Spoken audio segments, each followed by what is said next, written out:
In a world where there are too many comic books to keep up with, one podcast has the stones to bring you all of your comic book needs.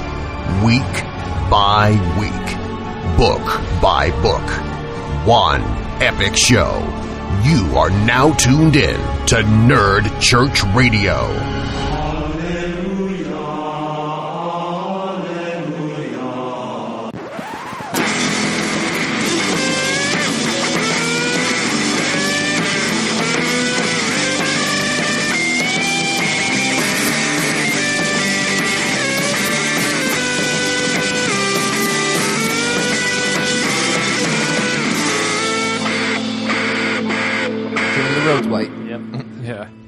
All right, so welcome to Nerd Church Radio.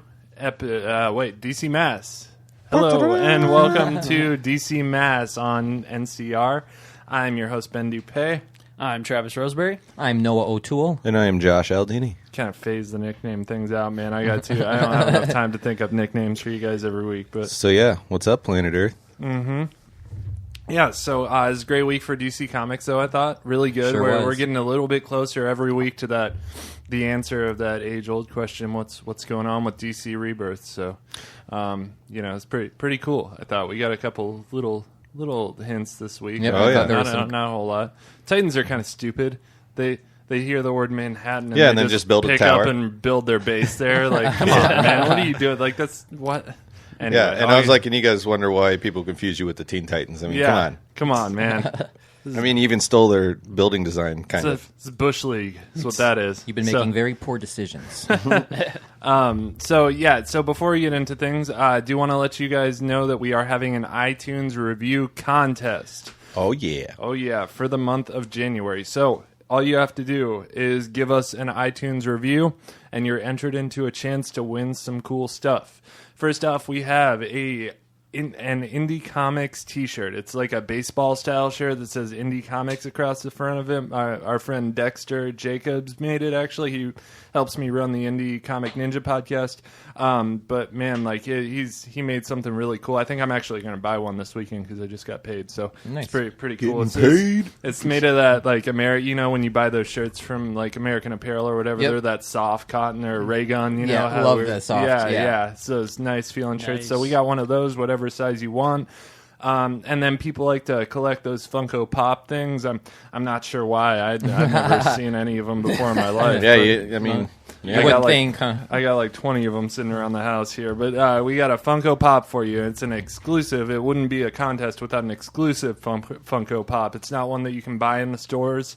It's one that you could only get if you are subscribed to Loot Crate on the month that they released it. So it's something that you can't get anywhere else anymore. It is a combination of Batman and the Joker. So it's like Batman with like Joker color schemes. It's pretty cool looking Funko Pop. I don't know, it's cool. So I think it's good set of prizes just to give us an iTunes review. But wait, what if you have already given us an iTunes review and you're out of luck then? I don't know. Wait, no, but you're not out of luck because you can head on over to our sister podcast, Indie Comic Ninja. Yeah, wipe the sweat off the brow. That was a close call. Just give them an iTunes review, and you're entered into the contest. And if you want to be entered in twice, give both podcasts an iTunes review, and you're entered into the contest twice. Boom. These things are so awesome. Can I jump on and give a review, please? No, you cannot. What? Yep. Why not? You got excluded. You can quit the podcast if you want. But okay, bye. No. Wait, what is going on? Everything fell apart all of a sudden. Travis just walked out of the room, everyone. So we do have an iTunes review I want to read for the listeners out there because we just appreciate that so much. We actually have two because we had one last week, but like iTunes is funky. If you give us an iTunes review, I'll see the star rating for like 2 days, and then I'll see the review pop up after that. So on January 5th, someone wrote Reviewer's Choice, and this is Book Lover 1. He wrote, I love the new format you guys started a couple weeks out where you pick one book each and then draw the rest. Best idea ever because you get a new perspective on a book that you might have missed before. Love this show. Keep up the hard work. Can't wait to see what comes with 2017, Carl. Awesome. That Thanks, was really Carl. cool. Yeah, very nice guy. Actually, I know him too. He writes stuff for a blog sometimes, so he's a great writer. So yeah, Awesome. So I am allowing him to be entered into because he's not technically part of the podcast. So that was nice of him, but he does listen to us, which is pretty cool. Then we got another iTunes review. It says "Love NCR!" ! Love that enthusiasm. Oh yeah. Someone said, Someone just went to the top of the rating. yeah. So awesome views, diverse and easy to listen to. Keep up the great work. And then there's 3 unicorn emojis. Awesome. Not sure what the deal with that is. I'll take 1 unicorn. 3? Yeah, How yeah. awesome Holy is that? crap! Yeah, that means we're like 1 in Triple a million magical, that's times great, yeah. 3. Yeah, and the username on that is can828. So can828, if you could please send me an email at nerdchurchradio@gmail.com, just so I know who you are. That way, if you do win the podcast, I know your real name and we can send you your prize or whatever. So just shoot me an email, confirm, tell me your first name or whatever you alias, whatever, if you don't want to give out your name or anything. Fill So, that email full of unicorn emojis just to fill up Ben's email inbox. yeah, that's what I need. I'm like having a hard time here because Travis came in tonight and he's Yes, like, we have a special guest this evening. yes. A special guest. It's me, Batman. It's Batman. Travis tells me he has a surprise for me tonight, and he just got a 3D printer, so I thought it was going to be something like he 3D printed. He actually did 3D print a little Batman Beyond Batarang for me. Oh, awesome. Yeah, it was pretty cool. But he came in dressed as the Dark Knight himself. That's right. It's me. It's Batman. Swear to me. This show's all about me. Yes, it is tonight, actually. So that was pretty cool, actually. You're definitely like the most dedicated to... That's why I put... If you want to see this, too, check our Facebook page. I posted a picture. Definitely the most dedicated to DC Comics out of all of us. No. Awesome. That is amazing. All right. I think Ariel just peed herself again. For the second time, yeah. Okay, so we do have a Patreon page as well. I wanted to tell you a little bit about that. So, it's no longer just donate to us. We actually have something we give to you in return for your donation. We do a weekly show called Sunday School where we talk about a character from the DC Comics that week, and we just kind of go into that character, explore it a little bit, talk about it a little bit. We get off topic a lot, but that's okay. No, not us. Not us. Never. No. Never get off topic, yeah. Hey, was that a bird out there? I think I What saw a does squirrel. Brad say? Squirrel. Albuquerque, yeah, that's what he says. Yeah. Hey, can one of you guys turn my volume down just a tad bit? Thank you. Yeah, perfect. How about we turn the mic off? Yeah. Shots fired. Zing. Red alert. So yeah, Patreon page where if you donate to us, all you got to donate is just $1 per month, and you get access to the Sunday School show. So you get to listen to us talk on the post show for an extra 30 minutes. In case this wasn't enough for you, in case you need just a little bit more of us. That's right. So we want you want want more. too. You want it, yeah. We do that. That can be found at patreon.com/nerdchurchradio. And what else? We write written reviews. I already mentioned that, but we do write written reviews. My wife, Ariel, runs the website, and the Oracle. She's very lovely, and she is the Oracle of NCR. So we're very lucky to have her running the site. She's just giving me this cheesy smile right now. So yeah, she runs the site. We got, how many writers we got? Like 4, including you? Yeah, 4 writers, including my wife, and they write reviews for indie books, Image books, which I consider indie because they're creator-owned, and DC books. And I think we're damn close to being able to write reviews for every single book. So we're getting enough writers to where we're like covering all the material. So Thanks for your help, guys. Excellent. yeah, Yeah, to the writers, we really appreciate it. So now that all that stuff is out of the way, Travis, how are you doing this week? I'm doing awesome. Yes, you are. So I got to know, did you go to work like that today, or did you come All home? day long. No, you're lying. No, I'm lying.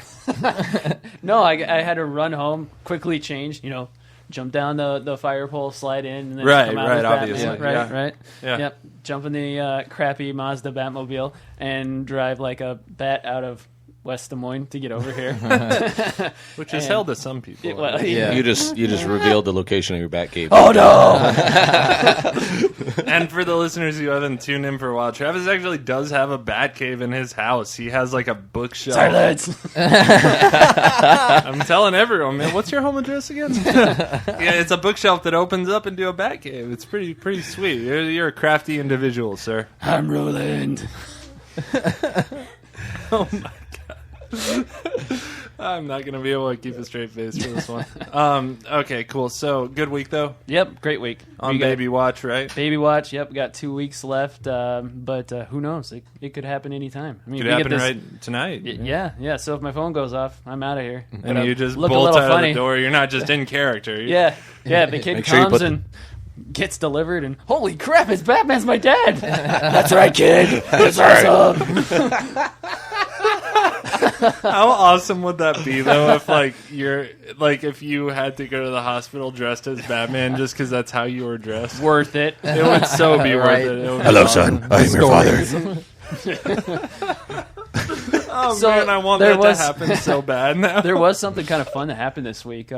Since my dad kind of started to get all nostalgic and everything because his first grandkid's coming. Yeah. So he starts sending me these text messages with pictures of our family way back, like people I didn't even know. So my great grandparents and further up, and my great grandparents' name, and I'm not kidding you. Part of the reason why I'm dressed like this tonight is they were named Thomas and Martha Roseberry. No way. I'm not kidding you. 100%. Yeah. So for the rest of the night, if anybody says the name Martha, I'm gonna. Why'd you say that name? Why'd you say that name? What does it mean? What does that mean? Sorry. He's not joking either, man. The picture you sent was kind of priceless too. Yeah, it was. The Yep. expressions on their faces and stuff. That was pretty cool. Like I don't know, it was neat. Cool, man. Well, it sounds like you're having a good week. Yeah, On pins good and pins and needles. Yep. And stuff. Yep. Yeah. We're waiting. We're happy. So. Yeah. And Awesome. Noah is doing the opposite of waiting this week. I'm sure with school starting, you got quite a schedule, huh? Yeah, it's quite a schedule. The worst part is driving to Ankeny 4 days a week from West Des Moines. I hate that. Yeah. And then There's my no classes. good way to get there. No, there isn't. And then my classes all end all 4 of those days at 5. So then man. that's rush hour traffic on, Oh, yeah. on the interstate Right. or on Yeah. Second, Oh, no yeah. matter which way you take back. So It takes you like 40 minutes. Oh man, it's the worst at that time of day. for sure, Oh, yep. my gosh. But luckily, my classes are fun and Photoshop and web related things. So I think Yeah. it'll be a good semester overall. And you're taking. You said marketing too, right? Yeah, digital marketing. I think it's it's called. Is that like design based, where you're learning like design stuff, or is that more like the actual marketing side of things, where you're learning strategies and stuff? More the marketing side with strategy. It's an actual from the marketing section department, whatever you want to call it, of DMAX. So Those are the people who kind of instruct the designers on what to do. They tell the designers what direction to go in, I guess, right? Or, I think so. Yeah. yeah, that's cool. I've always kind of wanted to get into that stuff, but I'm taking the semester off school this Right. semester, and I'm going back hitting hard next semester. So Yeah. I'll be where you're at in the summer. Yeah, Actually, yeah. So yeah. Josh, how you doing this week? Doing good, man. Nothing really exciting to report. Just Nothing? living the dream. Just working? Yeah, just working a lot and looking forward to Friday night every night so we can talk comics and get crazy. So Oh yeah, man, it's the best. I look forward to. Yeah, Oh, man. So Josh, what do you do again for a living? I build walls. You build walls. Yeah. What's the name of the company? Central Iowa Dirt Works. So you're saying that you're working in a field that's earth moving? Yes. Yeah. Okay. I just want to Groundbreaking. Yeah. Nice. Nice. Threw that lob ball over That's to you. right. That's Yeah. right. Knocked it out of the park. That's cool, man. Very cool. So, yeah, and nothing's really new with me except I've just been slammed, just going crazy, man.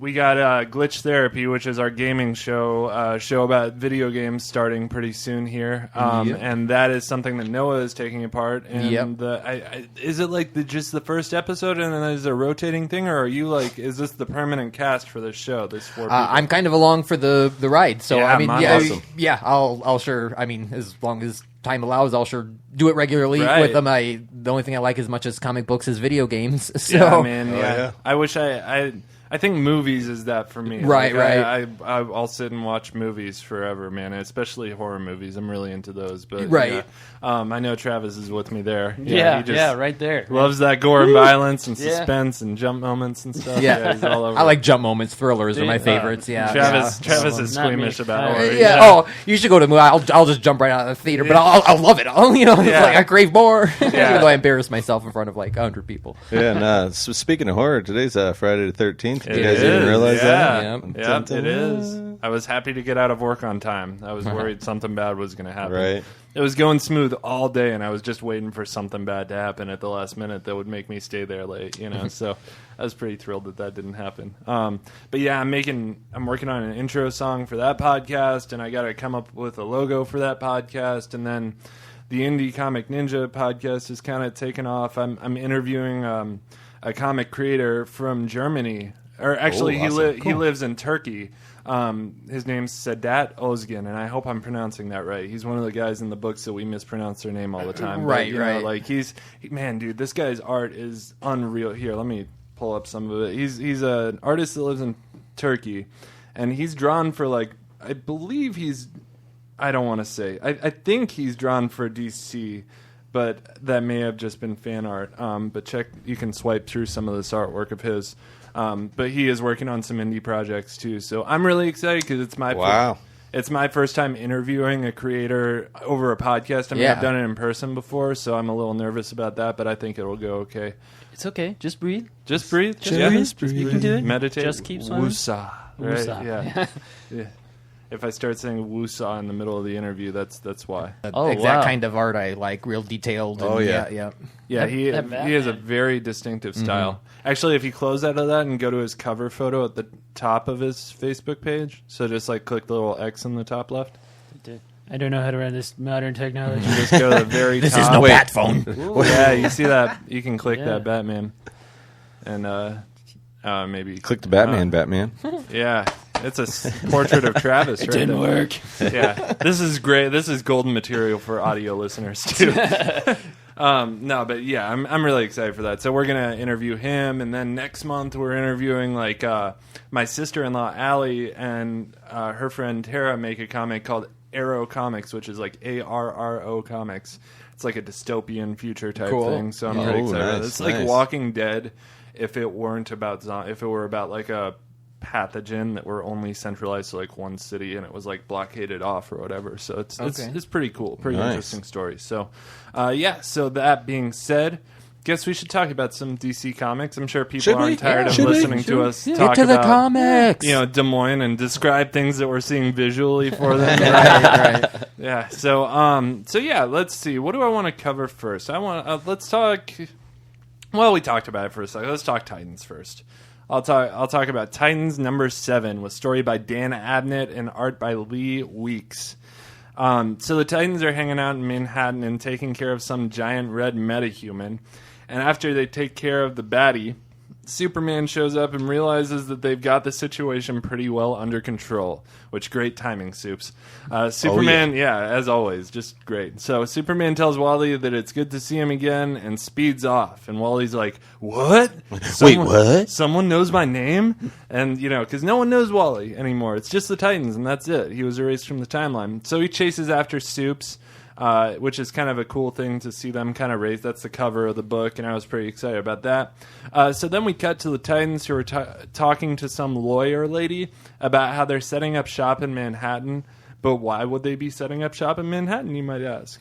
Well, that's because the last word spoken by Kadabra in the last issue was Manhattan. So the kids figured, hey, why not just set up shop here? Because something's going to happen here, or we need to be here, or whatever. You guys remember that that YouTube sensation video where it was the person they're climbing in our windows, snatching our people up? Chicago. Yeah. So when I read that they moved to Manhattan just because Kadabra said that, I just had that line in my head: "So dumb, so dumb." Sorry, it's just taking it back to auto-tune. I know, I am, man. So anyway, apparently super teams need lawyers to set up their base of operation too. Got to make sure you get those permits, dot those T's, insurance, cross those I's, all that stuff. Yeah, so Or wait, maybe it's the other way around. I don't know. Anyway, then we pick up nowhere else but Nerd Church Radio's home state, Iowa. What? Yep. Where Clark is messing with the competition by blowing through some poor farmer's field and killing all of his wheat crops in the process. You know what? That offends me. Yeah. Because every time it's like Iowa anything and anything, cornfield. But every it was time. Wheat. It wasn't corn. It was wheat. That's true. But still, farm. Come on. Farming, Come on. yeah, right? We're not all country folk. Yeah. Yeah, some of us are giant comic book nerds, too. That live in the small capital city. Mm-hmm. Raised the roof? Yeah. Did I do that right? Yeah. Awesome. I think that's what the kids are saying these days. Mm-hmm. Okay. That's still hip, right? I'm heard on the streets, yeah. So, Wally is chasing after Clark, and the two of them finally stop and chat for a bit about this whole DC Rebirth thing that's happening and how there's time missing. And, it's actually kind of cool because Clark is also kind of misplaced in a world that he doesn't know. So the two of them talking is like kind of neat because it's like they're in very similar situations. So they talk a little bit about that. Not much really is revealed here, but at the end of it, the two decide to go for a rematch race and kind of speed off together. So then we cut back to a totally cute scene of Arsenal and Donna Troy flirting with each other. We get a little backstory on how Donna was an orphan who was raised by Amazons, and the whole scene ends with her kissing Arsenal on the cheek and Arsenal totally blushing, and it's cute, man. I like that part. It was pretty. Yeah, cool. that was good. That was good. Yeah. I always mix up Arsenal with Speedy for some reason. It's because they're both red and shoot arrows. They're the Well, they're the same person. Are they? Yeah. Okay. Well, I feel a lot less dumb now. Okay. So He just used to go by Speedy, and then yeah. kind of Okay. like Robin Nightwing, Yeah. Speedy Okay. Arsenal. wow. Okay. And That's see, good I to didn't know if that was just like a CW thing or if that was like comic verse too. Yeah, that's comic Well, verse. Speedy in the CW is Well, his technically sister, it's right? Thea, but like Yeah. I remember that's one thing me and Brad used to talk about a lot when the Red Arrow first came on the scene and stuff, and then he started going by like Arsenal afterwards and whatnot. Right. So, Yeah, I didn't.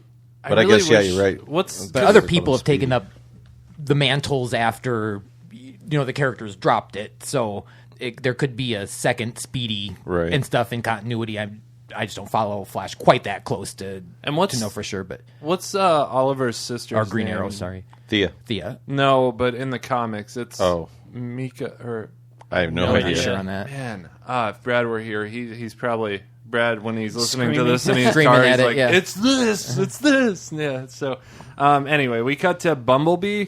I think that's her name. That's what her. It's two like There's a Bumblebee, so that's probably yeah. It's two like African American metahumans, sort of, that have just realized their power recently, and he calls her Bumblebee, and she calls him Mal. And they're going to a place called Meta Solutions to find help with their metahuman abilities, which we've kind of dropped in and out of these two throughout the entire 7 issues.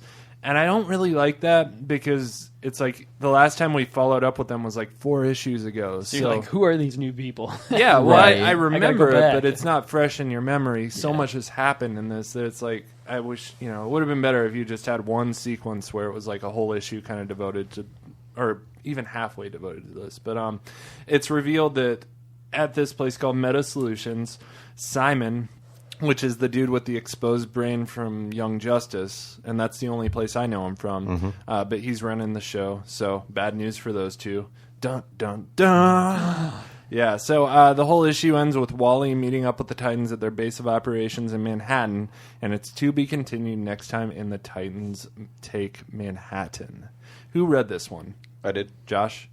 No? No Travis? dice. yeah. Unfortunately, No. not. That was one of the ones I didn't. Me and Josh can talk about it then. So this is one book that we can all, sorry. I was like, wow. Should we have our own conversation? You guys just got snuffed. No, you want to go grab a beer? Let's You get out got of it. here. No, I didn't mean it like that. I'm sorry. I'm tired. I'm still having coffee. So this is one book that I don't know. I started this when Rebirth started, and I think it's going to end up being one of the secretly more important books to Rebirth, just because Redhead Wally West is the one who narrated that story or whatever. So the DC Rebirth #1. So And I got a quick question just to make sure I'm on the right track, because like I said, I dig Flash, but I don't always follow things quite that close with him. Yeah. So what does redheaded Wally West go by? Kid Flash? He was Kid Flash. He Now- was, but what does he go by now? Now he's just nothing. Flash. Anything? Oh, Now he's he's Flash. Flash. Yep. Okay. And what is the current Kid Flash's name? Is he also Wally West? Mm-hmm. Okay, Yeah. okay, just double checking. That's why we refer to him as Redhead Wally. Well, right. Yeah. I thought so, but yeah. Yep. Got it. Or my favorite speedster, actually. I prefer... I like him over everyone. I can't wait for the day when he shows up in the show. I don't know. I've never been a huge fan of Barry, and Josh... Obviously, hater. Josh will fight me all day on that one. And, you know, the other Wally West is pretty cool, but I'm a fan of the classics. Right, sure. I kind of hope that they do change his name or his code name. Like, you know, there's another Flash character called Impulse. Oh, yeah, and I he's forgot. from the future. Yeah. Something like that, like Momentum, or I don't know. Just I'd like another one. That There's way so we don't many- have to refer to him as Redhead Wally West, or Redhead Right. Flash, or something like Ginger that. Flash. Yeah, Ginger. There you go. Or Oh, man. African American Flash. We've thrown that one out once or twice. Right. Like, Black Flash. Black Flash, yeah. Yeah. This season. Yeah, Black Flash. All right, so there's so many cool like names for speedsters. That's one thing I've always like Impulse or I mean there's so many cool Zippy. Yeah. That one's kind of lame. Pass. I'll put that on the back burner. For That's right. So yeah, I really enjoyed this series. There's just enough going on that it keeps me interested, but not too much going on with all the different characters that it's hard to follow. I think it's going to play, like I said, a huge part in Rebirth. I think there's just going to be a lot. I don't know if something's going to happen in Manhattan because we just read the Rise and Fall of Captain Atom, and there was a lot going on in Manhattan in that book, correct? No. that wasn't that in Kansas or something? Yeah. Oh, it was? Yeah, that was in Missouri. They Oh, mentioned the somewhere word in the Manhattan Midwest. somewhere in the... Well, yeah, they were talking about Project Manhattan for the which is- 1940s. Yep, that's right. That's That's a right. That's historical- right. Atomic bomb. Yeah. Yeah. Okay, cool. So yeah, the artwork in this book's good. There's some characterization issues that kind of took me out of the story here and there. Did it kind of feel like the art changed a little bit? Like it was there, Yeah. and then like a few of the faces, it didn't seem like it was the same. When I was person flipping through it, drawing. there were a few, like Donna Troy's face especially. I was kind of like, Yeah. oh, is that the same from Yeah. from before? Yeah, 'Cause she looks yeah. kind of wonky there. Sorry to jump in. Good. No, that I totally agree with you, and it kind of took me out of the story at times. You know, it knocked a little off my rating. The way that things are laid out on the page is done pretty well. I can't complain about that. I feel like I followed, you know, like pacing wise, it was laid out all right. Yeah. So, Josh, how did you feel about the artwork in this one?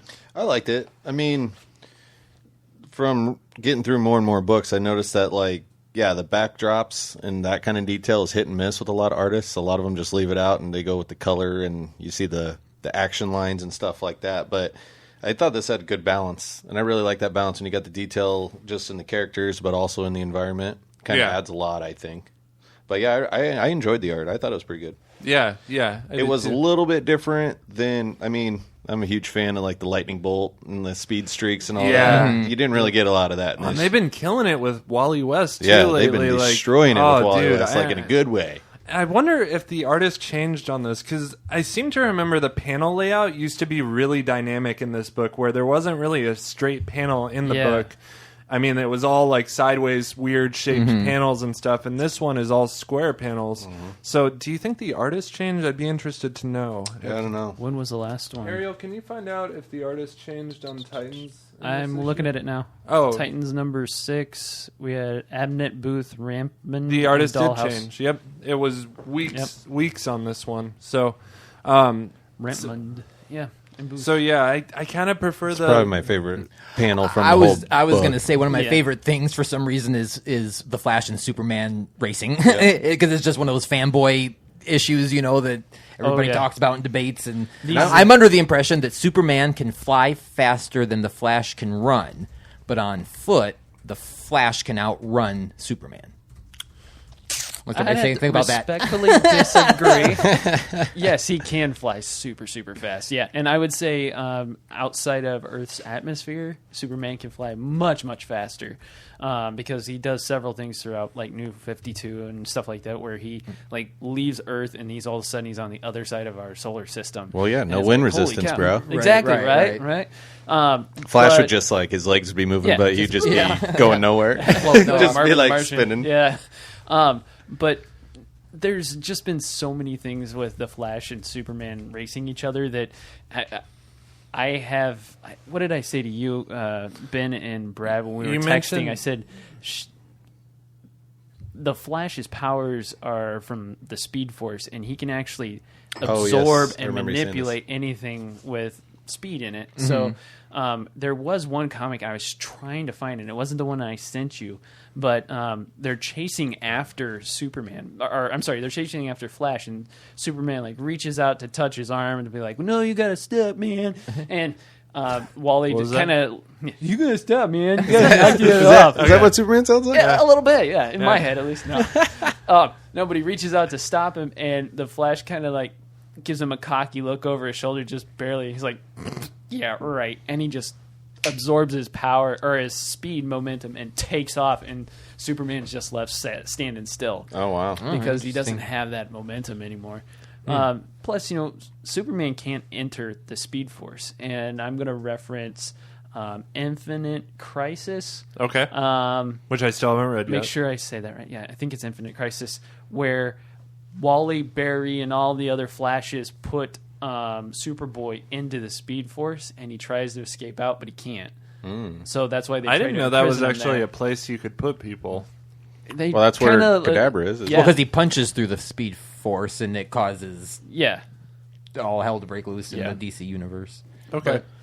I don't know. I don't think if Superman can't achieve the correct speed to enter the Speed Force, and Yeah. or he's never been able to. But one then thing, no, I can't. one thing I wanted to ask you then. So, has Superman and Wally raced before, I don't know about like in Wally, a but big event or something? they have raced several different times. I shouldn't say Wally. You'd have to go back and double check, Right. but I think it's Barry. Yeah, I was going to mostly. say, I don't know about Wally, but the 'Cause- Flash in Yeah, general. the Flash you know, in general versus Superman. Yeah, they've raced several times. They've done like charity races and things like that. So, Well, the reason I was asking is because it's like, and it always gets interrupted. Right. By Sure. something, Never- you know? sure, something. So- But because in the book, like that's one thing that kind of really stood out to me is like as soon as Superman first talks to Wally, he's like, "Wally, good to see you again." But like as you read more into it, like you really get that like Superman kind of has an idea that something's messed up with like Wally and in the timeline or whatever, but it's like he's not fully aware of it because he's just like, "Well, how you doing?" And it's good to see you again, whatever. And Wally's like, "Wait, what? Like, how do you know me? Like, no one else knows me and stuff." But then they go into But don't you think that's sorry to interrupt you? But don't you think that's him? Our Superman now is from another Earth, Correct. Where Wally exists, so he doesn't really know anything's happened with this Earth's Wally in this timeline. Well, no, Right. he knows. So- well, He knows that the two Earths. I mean, he's not from another Earth anymore. The two planets have combined into one Earth, so there's not. no, Yeah, that's. no. Yeah, I think that's what's happened in Rebirth. Is like they took the pre-New 52 world and the New 52 world, and they slapped them together, and that's the world that we're living in. No. You disagree? I disagree. well, then we'd have respectfully multiple disagree. of everybody with Yes. it, wouldn't we? Well, Superman. You would mean they amalgated them or whatever the. yeah, like some of them have Word been is- erased, and some of them like were dead and aren't anymore. And I mean, Dr. Manhattan has kind of manipulated my. First of all wild speculation. sure. exactly. None of us know for sure what happened. My impression of it was that they took the two worlds, Dr. Manhattan did, and combined them together. And some characters just don't exist anymore. Some of them did exist before, like Kadabra, and then was brought back differently into his old form. It was kind of an excuse to take like the Wonder Woman that people loved and bring her back and replace her with the Wonder Woman from the New 52 that people didn't love. I kind of agree with you in general with that. I mean, that's kind of how I see it too. DC does what I call, or what they kind of call, soft reboots. Yeah. and that's what this is. That's what the New 52 was. But they never explained this rebirth situation as their soft. Well, I shouldn't say they're soft, but as a. It is a soft reboot. Yeah, they It started is, over no, at but one, and everybody got new origin. Some got new origins, some kept their same origins. and So they kind of some things started over, some things just kept going from Right. 52. Well, and I think they're going to like connect it with Dr. Manhattan or some story to give it some cohesion. But right now, as though, of we're all kind now of left. we don't know. True. Yeah. Right now, we don't know. Right now, Yeah. Wonder Woman's confused about her past. We as like the fourth wall see what's going on, but the characters themselves don't necessarily. They're slowly They piecing it aren't together. necessarily aware of their changing situation. Travis, what's your? I'm interested to know what your impression is of what's happened here. So when we started following the new Superman, and on what was it, Superman 1 or whatever, they introduced him standing back on the buildings watching as the New 52 Superman and crew got together and fought Darkseid for the first time. And he said something along the line, I think it was in Lois and Clark. I'm sorry, I think that's where they introduced that. Okay. But he is conscious of being from his other Earth, and that was all from the Convergence story plot line. Okay. Because in Convergence, there's like 6 different superheroes that kind of go off, and they kind of go into like a future or a timeline type thing, Okay. and they kind of just disappear. And that's the Superman I think we have now. I agree. That's not from a different, or that's not from just like a soft reboot or anything like that. It's really hard for me to describe because, you know, we got a lot of other comics to cover. No. But I think there's Superman kind of exists outside of this world's knowledge and baseline. So he can recall everything that's happened back on his planet where he was from in Convergence.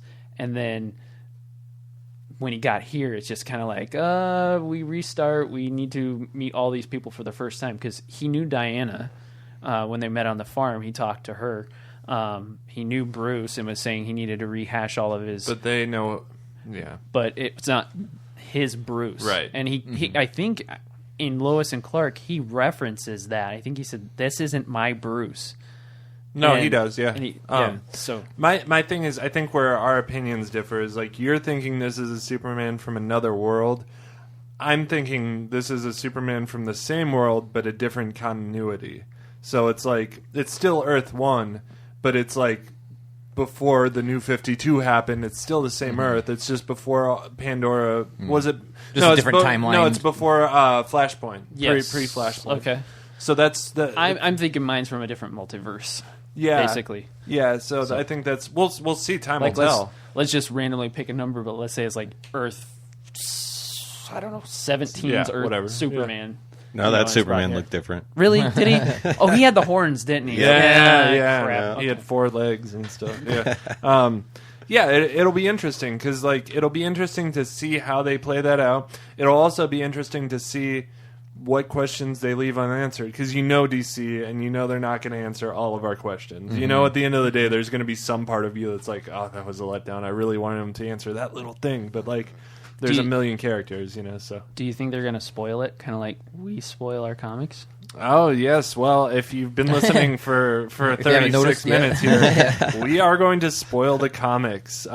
Sorry about that. Yeah, actually, I'm going to record a short intro beforehand, so I'll go back in time like Barry Allen and warn Fix you your timeline, and so, warn yeah. you of my mistakes. But here, also, what we do in addition to spoiling the comics is we rate the comics and after we review them. So basically tell you what our thoughts are on them, and we don't make it easy for you. We have our own specific rating system for this show, kind of with the church theme. So I'm going to let Gideon tell you all about our rating system. If a comic book is bad, we rate it as blasphemy. If the book is good, we give our blessing. If the book is not bad, not good, but just kind of meh, we rate it as stuck in purgatory. If the book is great, we rate it as holy. And if a comic book exceeds all standards of awesomeness, we rate that book as salvation. And that being said, I am going to rate, because we're still talking about Titans number 7, apparently. If you forgot, I'm going to give this one a high blessing. The series as a whole has been a holy for me, but this one just didn't have enough going on for me to call it great. It was a good read, but I still think it's worth buying. Oh, yeah. It was still good. It's a good It was book. still a Yeah, good book. blessing. High blessing. Very good book. I agree. Yeah. Nice. So, yeah, that being said, I'm going to pass things off to Noah. What do you want to review for us? All right. We will do Flash number 14, Wonderful. The Return of Captain Cold. Dude, I am Can I see excited that to hear paper this. copy? Another Flash book? Awesome. Oh, do you have it? Oh, no, I don't. Never mind. Sorry. Trying to keep you guys on your toes, you know. Yeah. Okay, so I'm going to try and do something a little different. This was actually a really, really fun issue. Oh, you wrote it as a haiku. Cool. Yeah, Go no, for it. Not quite, but I did write it in a way that you guys need to use your imagination and picture a flashy Hollywood Suicide Squad style introduction to the Flash's classic rogues. I like kind it. of like how I they like introduced it. Yeah, So absolutely. right now, picture the song "Cold as Ice" by Foreigner. You're Cold as ice. Code name Captain Cold. Real name Leonard Snart. First appearance Showcase number 8. Powers Cold Gun. Okay, now Man in the Mirror, Michael Jackson. Man in the Mirror. Okay. Oh, yes. Code name Mirror Master. Real name Sam Scudder. First appearance The Flash number 105. Powers uses mirrors as interdimensional gateways. Okay, now Blame It on the Rain, Milli Vanilli. Ooh, wow. Code name Weather Wizard. Real name Marco Maroon. First appearance The Flash number 110. Powers controls the weather. Nice. Okay, now Firestarter by Prodigy. I'm the Firestarter. The almighty Firestarter. Code name Heat Wave. Real name Mick Rory. First appearance The Flash number 140. Powers Pyromaniac. Okay. Now, Let It Go from Frozen. Let it go, let it go. Code name The Golden Glider. Real name Lisa Snart. First appearance The Flash number 250. Powers Deadly Ice Skates. Recently upgraded to Astral Projection 2. Okay, now Down Under by Men at Work. Okay. Code name Captain Boomerang. Real name Digger Harkness. First appearance The Flash number 117. Powers kills with a boomerang. That's not a knife. Blimey. False us. This issue opened with like the Flash's classic villains, in their the rogue things. It was a blast, and it reminded me of that. So the whole issue revolves around the Flash trying to track down the rogues who went missing after the Speed Force storm. Well, and are those actually photos? They looks like photos of the Golden Age characters. He's reminiscing about it. Yep. So but it's, it looks like the artist actually took photos from Golden Age comic books and put them in there. right. Yeah. He did little like headshots of them. Yeah. And then listed their powers and things, which is what inspired the Suicide Squad style intro. Yeah, 'cause I it love was it. like, It's that's how perfect. Yeah. So he's like the rogues are missing after the Speed Force storm in Central City. He's reminiscing about the times the rogues seemed like heroes, when they were his friend and they helped protect the city against Gorilla Grodd, or like the time they helped the Flash take down the Riddler, Good old fun days. memories with the rogues. Even the new villains in Central City like Papercut, Sandblaster, and Bone Dry tease Flash after he catches them about the rogues being like his sidekicks. Bonesaw's ready. Bonesaw. Bone Dry, yeah. Bone Dry. Sorry. I know. Different villain. Yeah. This Bone Dry apparently drains all the moisture from your Yeah, body. with one touch. Yeah, That's so- interesting. You can just walk outside in Iowa. and Right, do the no same kidding. thing. He also he's talking to like Gregory Wolf, who's the warden of the Iron Heights Penitentiary where the rogues get locked up in Central City. This guy just looks like a bad guy. Yeah, he's too. like not happy with Flash at all. He thinks that he's a little too easy on the rogues, and he doubts the Flash's optimism that the rogues have seen the errors of their ways and hung up their weapons. Right. Right. But like I was saying, besides, Barry doesn't need a sidekick because, as we all know, he's got Yellow Kid Flash. Right. Yep. So Kid Flash, speaking of, is currently running late to meet Iris West and Barry Allen at the movies. And he ironically arrives late, and we kind of get a glimpse of this package he has in his backpack. It says, File Transfer Request, Daniel West, a.k.a. Reverse Flash, to be transferred from Iron Heights to Belle Rev. Yeah, and the way that was drawn kind of confused me because at first I thought it was like a tablet, but then I realized it was a notebook with like print on it. But yep. it was just the way the artist did it. So- kind of confused me. In the comic verse, is Reverse Flash is he related to like Wally West and Iris West? Daniel West? Did I miss something with that completely? Yeah, so in this book, from what I can tell, the Reverse Flash is Daniel West. it's Black Wally's father. Mm-hmm. Yeah. Yeah. Okay. Whoa. Yeah, I think so. Yeah, I haven't. It's true. Okay, Yeah. okay. Yeah, okay, Yeah, cool. that's kind of what I got to. I haven't read a lot of the Flashes. This was a great picking up point for Oh, reading yeah. Flash books, by the way, because it starts a new arc and Yeah. does all the classic rogues. So if you haven't Sure. read Flash like me, read this book. Really 'cause good it's jumping really on good, point. really good jumping on point. So I'm sure we'll see more about that later.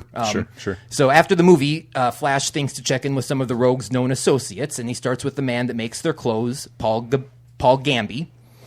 He quickly realizes that as the Flash, no one's going to talk to him, but as Barry Allen, he might be able to get some answers. So as Barry, he interviews the Mirror Master's ex-girlfriend, and she tells him about 3 safe houses in Central City, but she doesn't know their exact locations. So next, Barry visits Hartley Rathaway, better known to most people as the Pied Piper. He started a Rogues Victims support group as a way to make amends for his time as leader of the Rogues. I thought that was pretty interesting. It I've was never seen him do very that with like an interesting. ex-villain or something, Yeah. you know? It's kind of a similar thing to what's going on in Nightwing too, where they have the support group for ex-villains. So Right, yeah. it's kind of cool. Yeah, and I thought one of the more powerful things about this issue particularly were the conversations between 2 of the people at the support group. One of them was burned by heat wave, I think, and and I can't remember about the other one now off the top of my head, but they're both kind of compelling, victim stories, and it's like, if this was really happening, there would really be, people who were hurt by supervillains. Oh, so, right. it all, I just like that. I think that was a cool, real world moment for him. But Yeah, absolutely. so after he talks to Pied Piper, he tells him that he doesn't know about any safe houses, but he does know of somebody who has known at least 2 of the Rogues for a very long time. So now we see Barry Allen with this old woman. Perhaps it's an aunt. They don't really just say who she is. But she was close to Leonard and Lisa Snart as children and taught Lisa, the Golden Glider, how to skate. Their mother died, apparently, and their father was a mean alcoholic, so they often accompanied their grandfather on his ice deliveries. He worked for Polar Ice and would deliver ice. Barry sees a photo of the young Snart siblings. In the background is the Polar Ice Factory, which he figures out is the only place Leonard Snart, Captain Cold, ever felt safe. And bingo, sure enough, he finds a secret lair in the basement. And there's a funny, inner thought of Barry. He's like, Batman has a lair. Batman has a cave. Green Arrow has one, I think. Why can't... Do I need a lair? Do I need a flash cave? Lair? Yeah. What do you call that? What would you though? call that? Yeah. Right. Yeah. Let me jump in for a moment, though. Like, one thing I thought was cool when she's talking about, like, the children and their time with their grandfather and stuff. Like, I thought it was cool how they really, pointed out how he worked for, like, an ice delivery company. And, like, he points out that he's never seen Leonard Snart smile ever. And he sees them both smiling in this picture. And how they said, the only place they ever felt safe was, like, where it was cold and stuff. And I was just like, that is super interesting for a backstory. Like, it blew me away. Yeah, like, she's the ice skater villain, and he's the cold gun villain. It's super cool. Super cool. Yeah, but I completely agree. So the lair in the basement. The Rogues were there recently, sure enough, and they clearly left in a hurry with all of their weapons. But what's this? Blueprints to a heist? What? Blueprints to a heist, also attached to a secret alarm. The bomb countdown begins. 10 seconds. 9 seconds. 8, 7, 6, 5, 4. And the Flash is safely outside. But wait. Not yet. He left the blueprints to the heist inside the Polar Ice Factory. Womp womp. He really pulled a Barry on that one. Yeah, he and did. messed things Ben? up. So One more time. That's what I call it when you screw up yeah, royally. he did screw up on that one. He needs the plans so he can know what the Rogues are up to, of course. And he's got to go back. 3, 2, 1, boom! And in a cool yet often used Flash move, he speeds up his molecules and vibrates himself just in time to be safe from the blast. With the plans in hand, he's off to find the Rogues, zipping right past the Welcome to Central City, home of the Flash billboard. Does he really have the plans, though? Because that image right there, it kind of looks like they've been burnt up. Yeah, I think he say got something. I think about he got it? back I don't know. and my assumption when I read that was because I saw him melting in his hand too. But he's like, but now I know where Now they I know, are. right? yeah. So he must have took a Must have- second glimpse yeah. or figured it out or speed something. read it or something. Right. This right. is Okay, another there we go. Golden Age image, though. That billboard that looks like something they yanked out of a Golden Age comic book and pasted in here. Like, Right. Because I don't know, man. I think that they actually yanked things out of Golden Age comic books in the first couple pages and in that very last page. I don't know. Yeah, no, that could very well be. I'm sure we'll have to Google some classic Flash images and see. Yeah. But upon closer inspection, we see it's more than just a billboard. It's actually a surveillance camera. He took the bait. The Flash is on his way, a voice says. Set your watches. We have 1 hour to show the Flash what the Rogues are made of. The voice continues.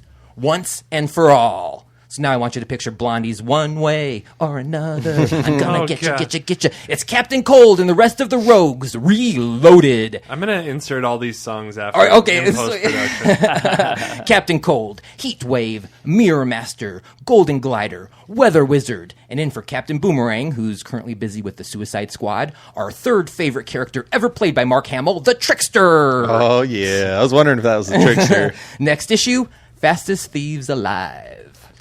Dude, I love that they're bringing, like, the Rogues back. Like, when I saw that in this issue, I was just like, oh, man, this is going to be awesome. Yeah, like I've never disliked Flash, but I don't necessarily read his books, Sure. but I'm sure going to start now that I got this one. It was a great jumping on point, and I love the Rogues. The Rogues.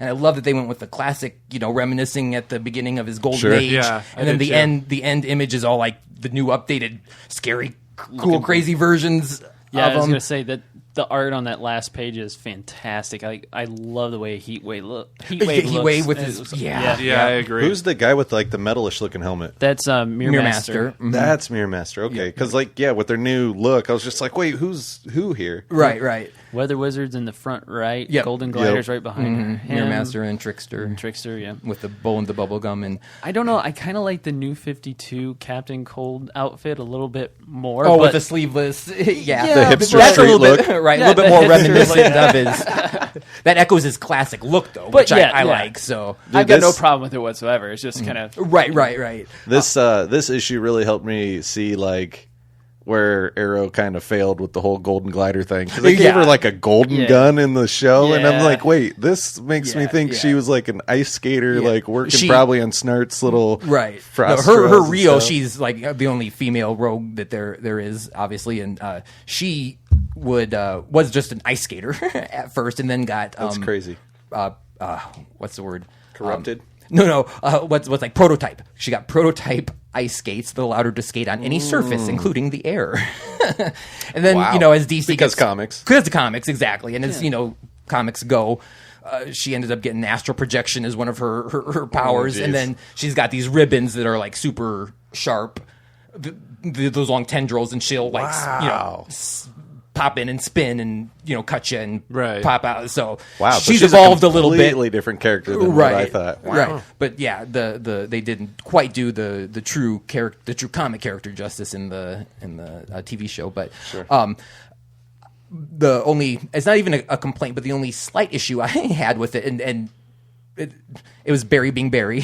Sorry, but like the only fair. reason It's getting to where that's fair argument every time, honestly. the only reason any of this is happening is because he's obsessed with finding the rogues who haven't even done anything yet. Right. Yep. He's just like, And it's almost like they knew. And that's just it. They knew. And then the thing's like, how long were they sitting in their lair waiting for him? You know, Right. like week 3, are they sitting there like, That's why "Oh, they're do you think playing he's going to cards." find us yet? Yeah, they're playing cards.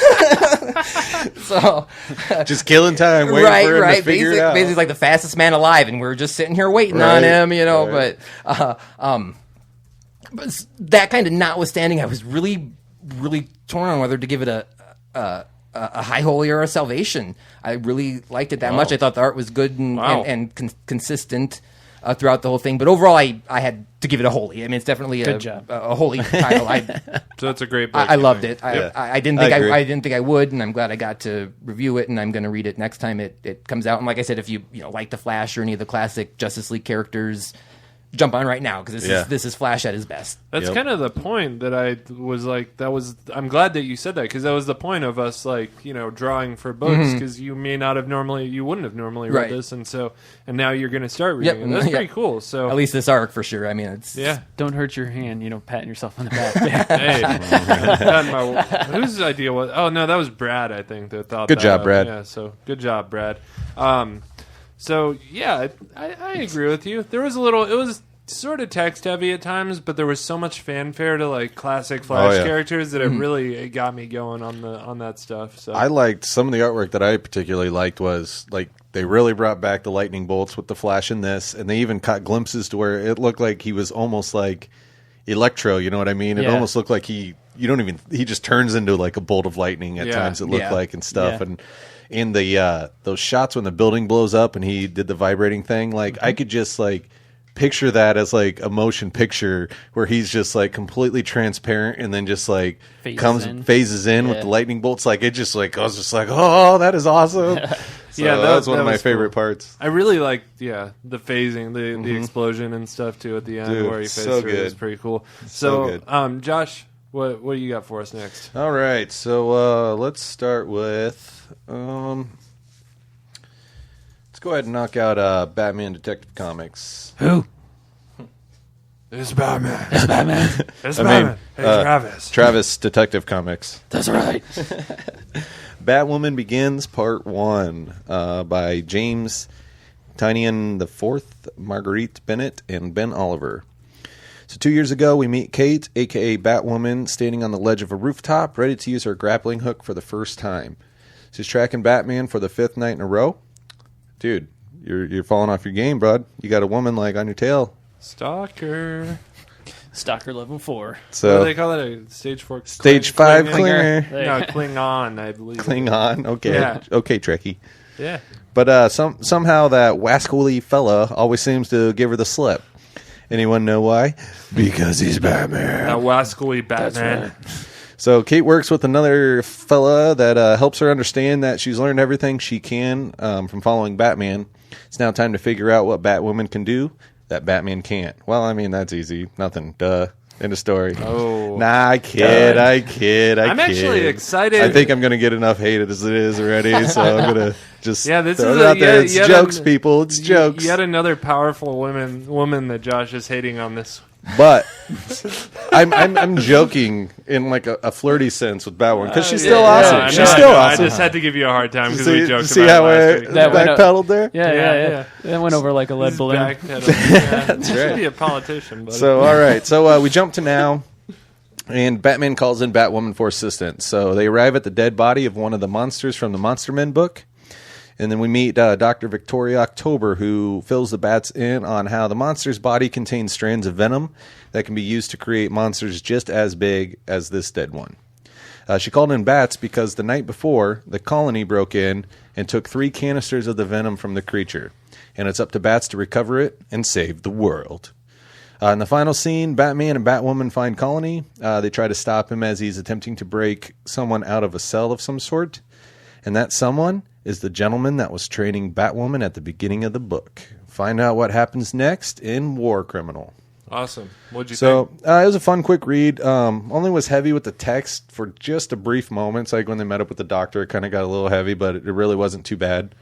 You get some cool backstory with her and Bruce and how way back before her like mentoring days and stuff, like they got some long history. So I thought that was kind of cool. The art style was different, but I really liked it. Gave the book a different feel compared to some of the comic books that are out there. It felt really dark. I was okay with the art, actually. I really liked it. And like, I don't know if you saw it, but that scene at the beginning, like right when she's like, they're telling that the guy's heading to the roof, the cops already showed up, and you find out she's tracking Batman. And she's like half a mile away. And then like, she says something like, I have him in my sights or whatever. And he just like, she's looking through binoculars and he just like turns and locks eyes with her. And she's Right. like, oh my Looks God, at he her. sees me. Yeah. And the guy's like, no way. You're like, she's like, no, He's he like, "Are you saw sure?" me. Yeah. And then He's just looking gone. right at me. So like, it just gave that very awesome like Batman feel where you're just like, wow, man, even though it's like you know so much about him, you're just like, ooh, he's just the man. And even that just presence. in those 2 panels where you see him reach up and kind of key his mic in his ear. Yep. And Right. then he puts his hand back down and she's like zooms in that one right below it. Correct me if I'm wrong, but it kind of looks like he's smirking just tiny little bit. And then he turns and locks eyes with her. It's like, Yeah. man, And I it's think like- you'd wet your shorts after you saw that. Well, and Yeah. it makes you think it's like you've been trailing him for 5 nights, but he's probably been fully known aware all the the time. entire How, time. how funny would it be if like she's like, no, he can see me, and then he disappears, and then he taps her on the shoulder. Right? Oh, yeah. Right? What's up? So I haven't read a lot of the detective comics, so we don't have a lot to really compare this to. But that's why I went with the blessing on it. I thought it was a good read. Yeah, it's good. It was just a solid blessing for me. I mean, Nothing the fantastic. 2 happened, years right? back to like you get a brief glimpse of like Batwoman's start, and then it jumps right to them together. Mm-hmm. but you don't really get much else kind of than that, and like some dialogue, and they're kind of setting up for what's coming next. This is obviously a part 1, so, but I thought it was a good starting point, and I'm definitely going to continue reading this because I'm intrigued. So what did you rate it again? I gave it a blessed. Okay. Yeah. I'm going to jump on the Josh Hader train with Powerful Women. No, I'm just joking. No. I do have to say, I Join me. yes, good. No, I don't know. I can't tell if I'm a fan of Batwoman or if I'm not, because I don't know much about her, but every time she's in something, I kind of have this mixed bag of feelings about her. You know, She's very vanilla. It's the red wig, You know, isn't it? It's like she leaves you with a ginger. very. It's like it's like vanilla ice cream. You know, it's always better with something else, but it's not bad by itself. It's just not extraordinary. That's a good way. Nah, I'm putting going to that. have to disagree with you there. Vanilla ice cream's the best. Sorry. I do like Chocolate vanilla. can suck it. Okay. See, I've always been kind of indifferent about Batwoman, mostly because I don't think the world needs more Bat characters. Yeah, you know what I that's- mean? I'm the same and that's way, always yeah. been my biggest thing. But I will kind of disagree with you guys on the ratings. I give this a solid wholly, if not more. I thought the art was gorgeous. I thought the art was gorgeous. And I just really dug like when she was learning how to use the grappling hook and how to not rip her arm off and Right. the part about Batman catching her and the monsters seagulls mixed with Yeah. corpse Oh, DNA. yeah. That's true. I loved it. I loved it. I thought it was monsters and I thought it was cool as hell. So yeah, I'm a high blood. I'm between you two. I think like there was. I don't know. For me, I'm excited because Batwoman has always left me with just kind of a blah taste in my mouth. I've never been. I don't dislike her. I also don't really care about her that much. But I've never had a chance to really dive in and explore that character a lot. So I'm really excited, like you said, Josh, to get the chance to let's explore this girl and learn why she's different from Batman. And because I love Batgirl, she's Right. my favorite DC character. So I mean, give me a chance to learn about her and stuff. But that being said, there was a couple pacing issues that would get it away from a wholly for me. I thought the way that it moved from the seagulls to this doctor's office, and I couldn't tell if they were being held captive there or if that was a good guy. And I quickly realized what it was, but for a second it threw me off. It just took me out of the story.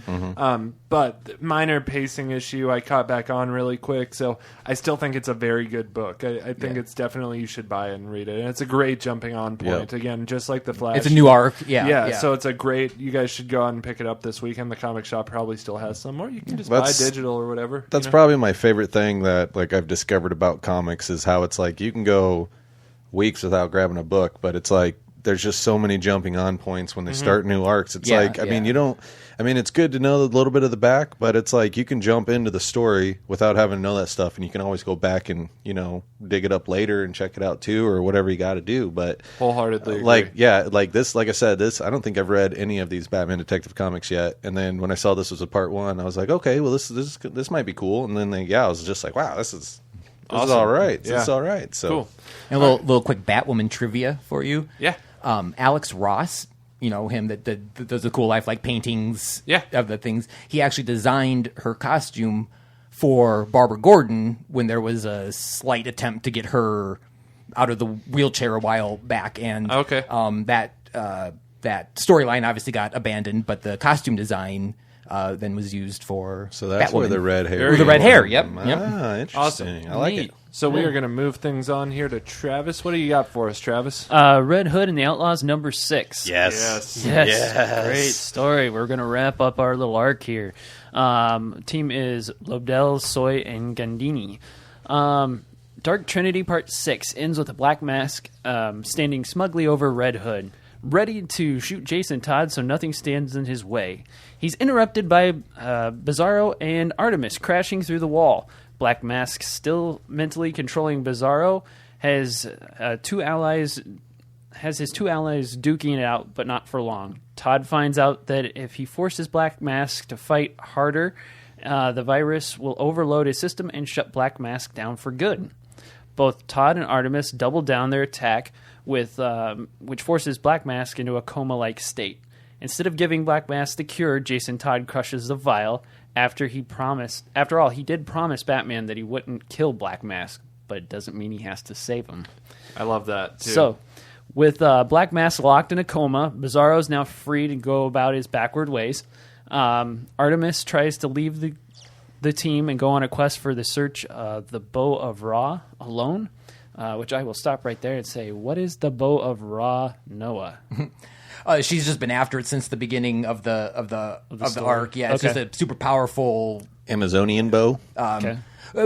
Artemis is from the Bana Magal tribe, which is an offshoot of the Amazons. They relocated to Egypt, so it has to. I think it has to do with the Egyptian gods Egyptian because Ra. of the Bow of Ra. Ooh, okay. Gotcha. But I'm right, sure we might sure. find out more about that later. But Gotcha. But the boys don't allow her to run off by herself. After all, they are a team, and they just wrapped up their own adventure, so what else they got to do, right? Several days later, we see that someone is tracking the team and all of their achievements and chooses to call them the Dark Trinity. Kind of weird.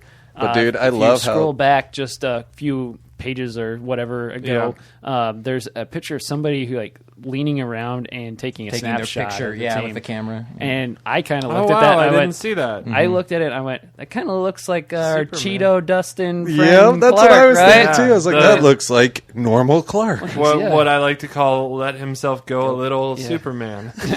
He's been showing up in action. He's the non-powered Superman that's always wearing sweatpants. Right. I just picture him with Cheeto dust all over his sweater and stuff. So our story closes with Jason and Batman discussing the Outlaws and the location of their friend Roman, or Black Mask.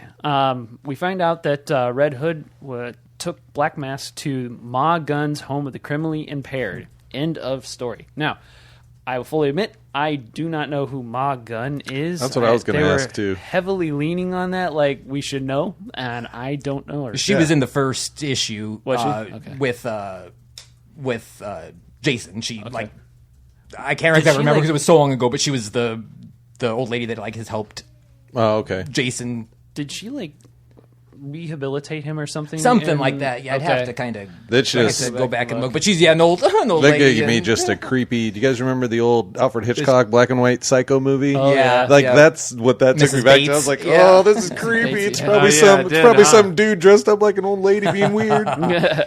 I said it was a great story. I thought the art's phenomenal. I mean, just top notch.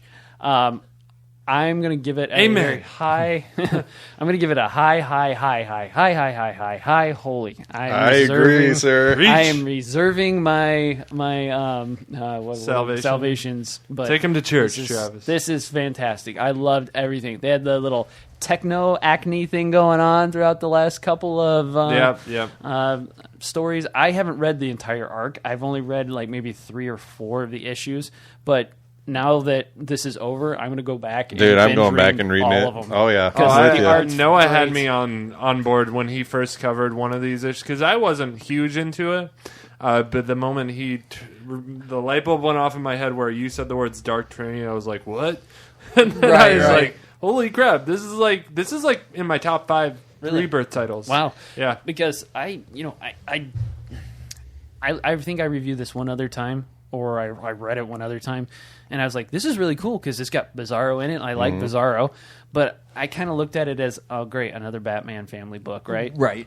Yep. Yeah. No, not really. Not at all. Even though Jason Todd is, a former Robin and Red Hood, he's at least so different. He doesn't have Bat in his name, which is good. And he's kind of vigilante-ish, Yeah. even more so than Batman. Yep. Man, that last so- page though. Holy Dude. crap! I love the last page of this book. Yeah. I just saw it. Yeah. The old lady's feeding black man. Just, Yeah. makes me smile. Dude, the scene when like you said, the person's putting all the pieces together. Yeah. And then I saw the Dark Trinity pin, and I'm like, oh, this is awesome. And then the line, literally, the dialogue says, "I love it," and I'm like, yeah, me too. This is awesome.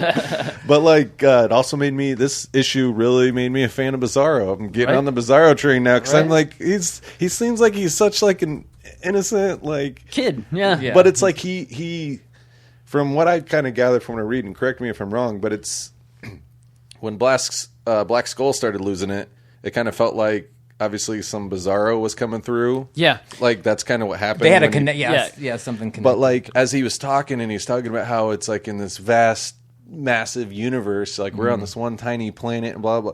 And I was just like, man, it's if that's how Bizarro comprehends things, it's it'd be extremely hard to get out of all that because he realizes how tiny and insignificant ultimately he really is, and it's just like he can't get past that, and it almost makes him like just basic. Yeah, it's crazy. Did you read? You only read the first 6 issues of All Star Superman. Did you read when he went to like Bizarro's planet in that story? No, I haven't gotten past the 6th issue. Okay, cool. Yeah, that's a really cool part. Actually, there was a really good Bizarro story arc that not Scotty Young. It was drawn by someone who had a very kiddie style, and it was in the New 52. It was the Bizarro story arc, though. Did anyone read that? Mm-mm. It was really fun. I don't know. So I have one other thing to ask too. So Artemis now, like Artemis is just like this Amazonian like being, she's an Amazon. But they're going completely away from like the Young Justice style like Artemis, right? That's a like, completely different person. Yeah, Green totally Arrow's different. protege, all that. That's a completely different thing, person. right? Yeah, Okay. completely different person. Yep. Yeah.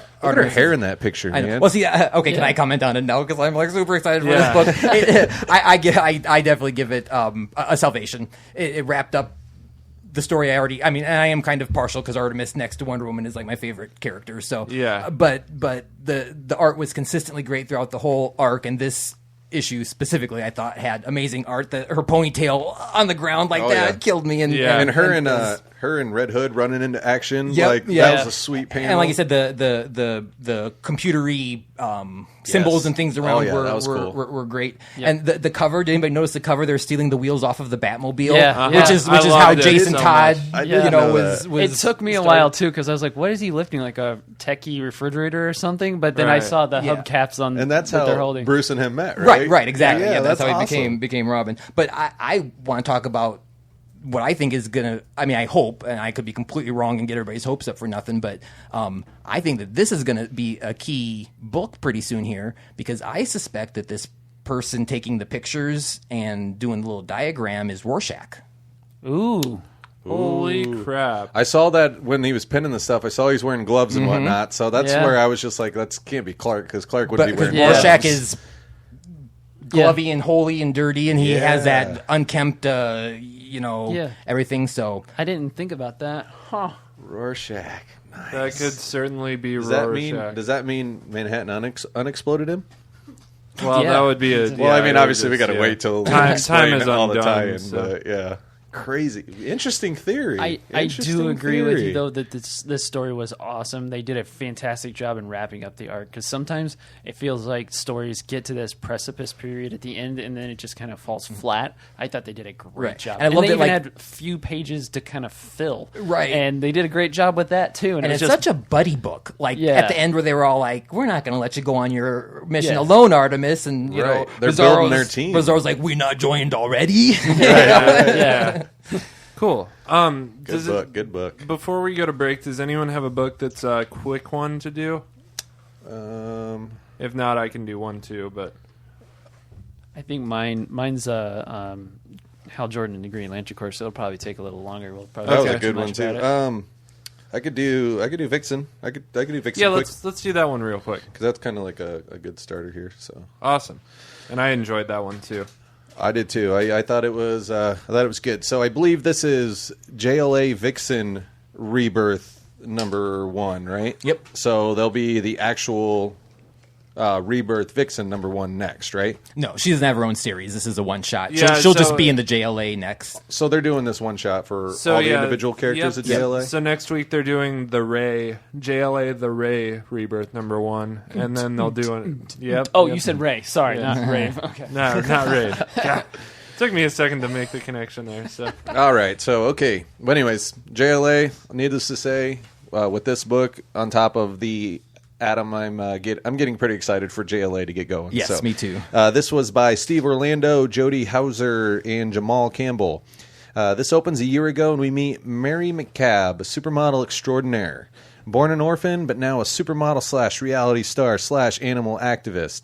She joins Angela Chen on the Impossible But True show, where she talks about her after-school enrichment programs that have been in the works for some time.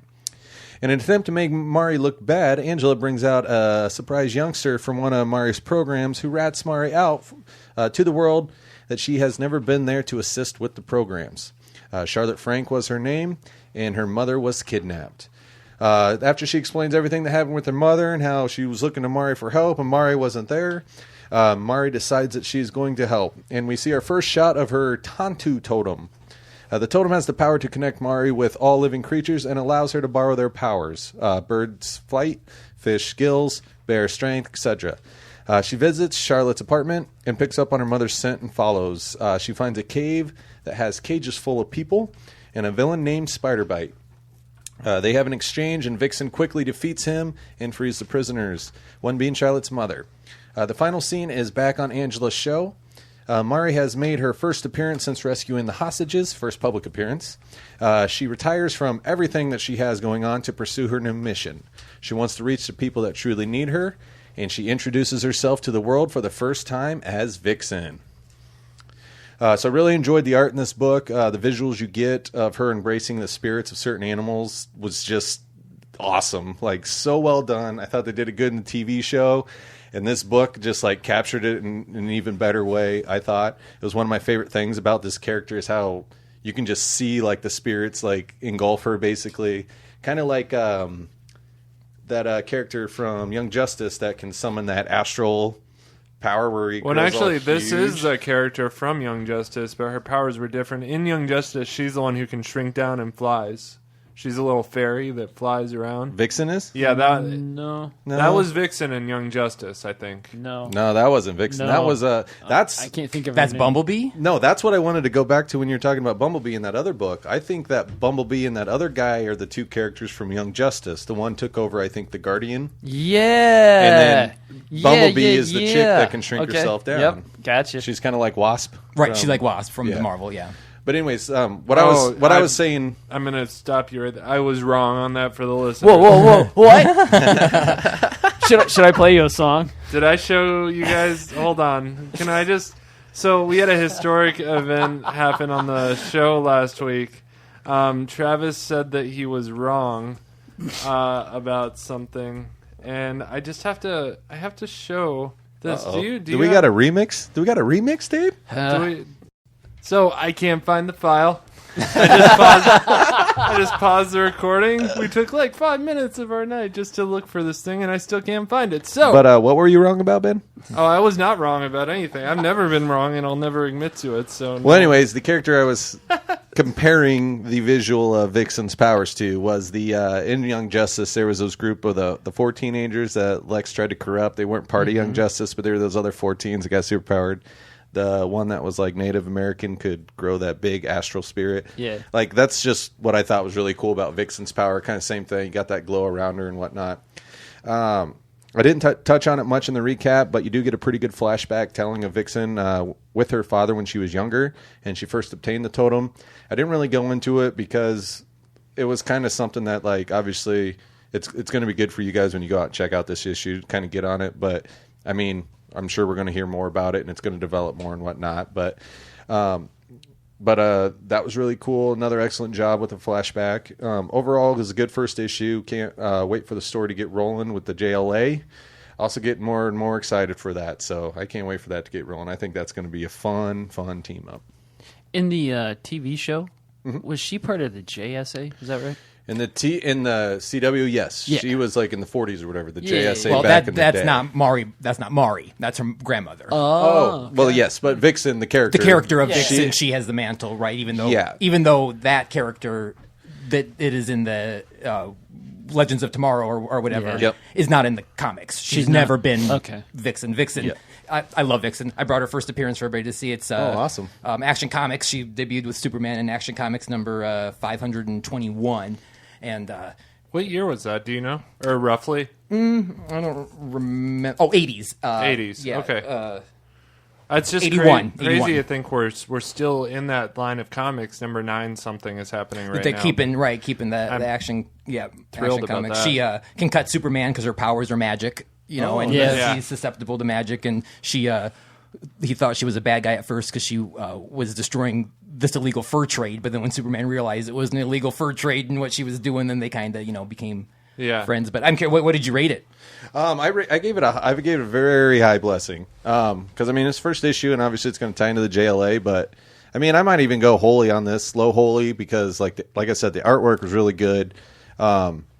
visually it was just amazing. And it was just cool to see like a character that, I mean, this totem's been passed down through her family for like generations. I mean, it goes back to I think it's a Zambezi tribe.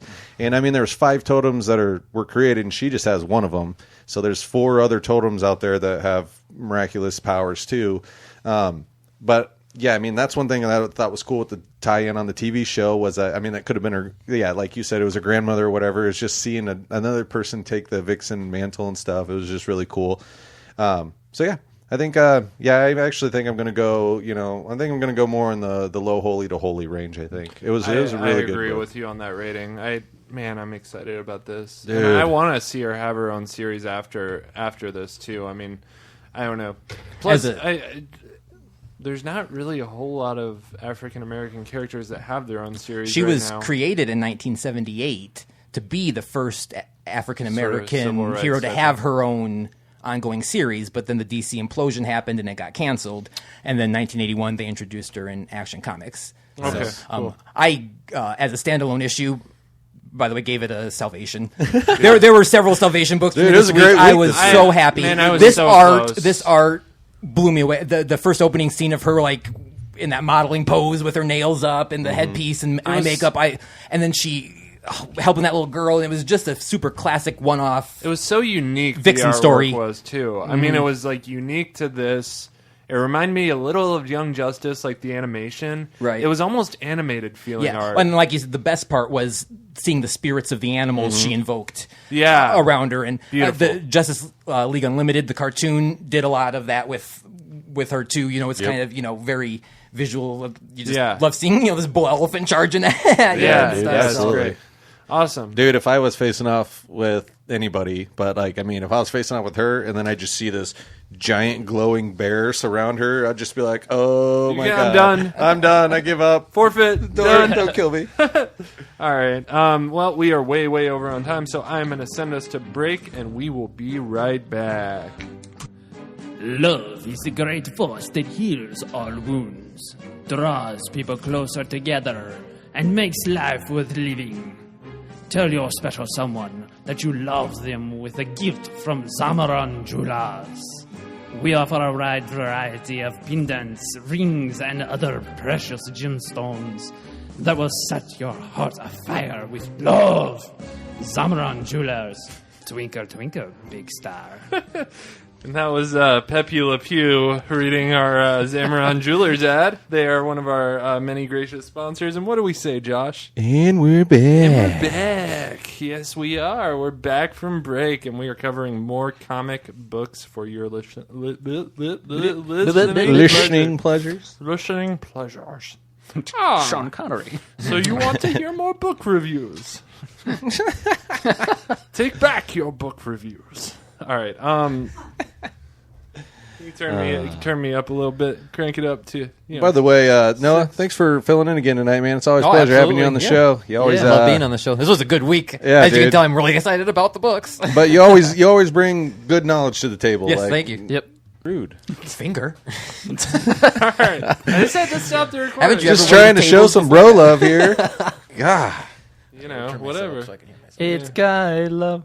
Don't compromise. Oh yeah, it's a Scrubs. bromance. You're pulling out the Scrubs stuff. Yeah. Wait, what was it? Scrubs. It's from Scrubs. I'm so happy. I always want to make those references, but I'm afraid nobody gets. Yeah, dude. No, I when I started watching that show on Netflix, I didn't stop until I got through all of it.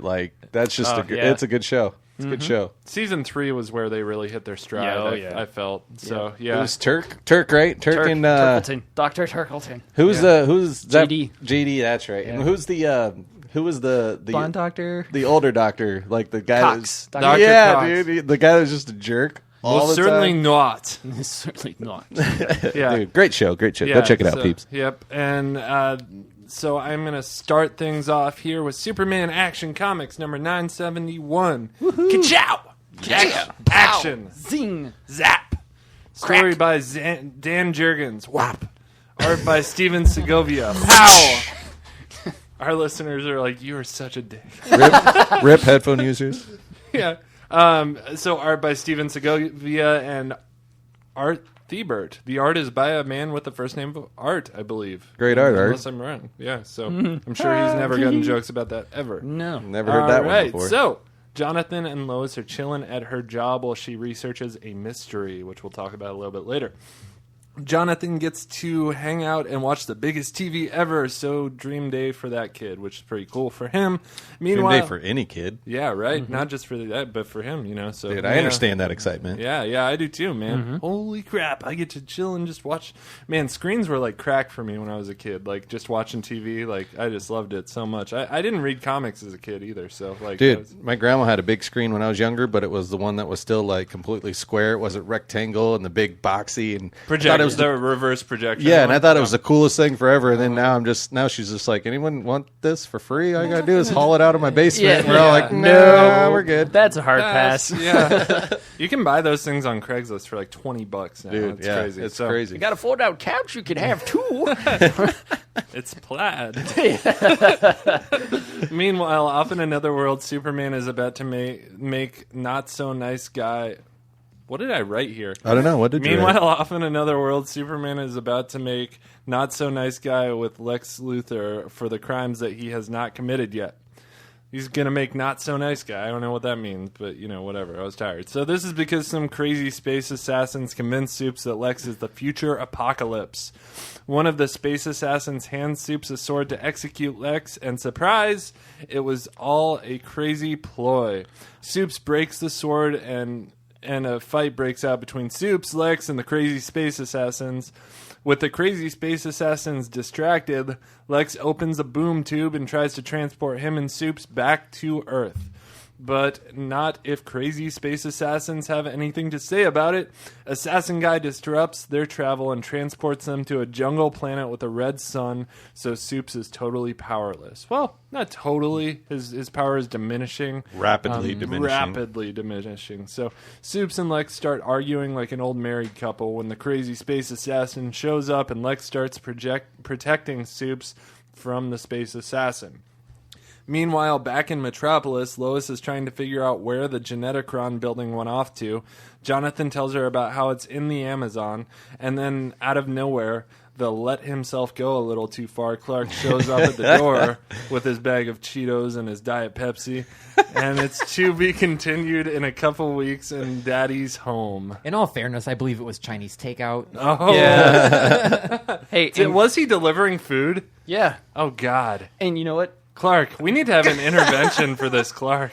Well, He it's spiraled sweatpants. out of control. It's sweatpants. It's not even normal pants. I know. Well, see, and I took that as like he intersected the food because, like, I think he knows something's going on with Lois, and I think he's trying to figure it out. I take it as he has a drug problem and we need to help him. Whoa. He's like, Well, dude, I mean, he's never non-superpowered Clark Kent. I mean, cut him some slack. He's a little depressed. This guy is never wearing normal clothes. He's always wearing his lounge around clothes. It just cracks me up. I don't know. But yeah. So, Daddy's Maybe home. his old outfits don't fit him anymore. Maybe. Yeah, he put on a little... We've all been Exactly, there, that right? Chinese- Yeah. He lost All that that- super Can't Can't fit into metabolism. the tights. All the Chinese food, man. Gotta have that elastic band on the pants. So You can't sit with us. Oh, Mean Girls. We're calling out to the movies tonight. I'm catching all the references. Because I love sweatpants are it. the only things that fit her. And yeah. We are dating ourselves tonight Yeah. with these references. So this issue was good. Who all read this one? I did. I did. Not Noah though. No. Okay, so it was good. The artwork's definitely been a standout with the space assassins. absolutely. And, yeah, and the portrayals of like the portals that they're opening and the bubbles and stuff. It's just cool. And the looking. explosions. Yeah, Superman. I mean, the explosions. yeah. Yeah. Awesome. What is it, Josh? The The what? explosions. The explosions. Pow. The narrative, the narrative in this book was actually pretty easy to follow for me.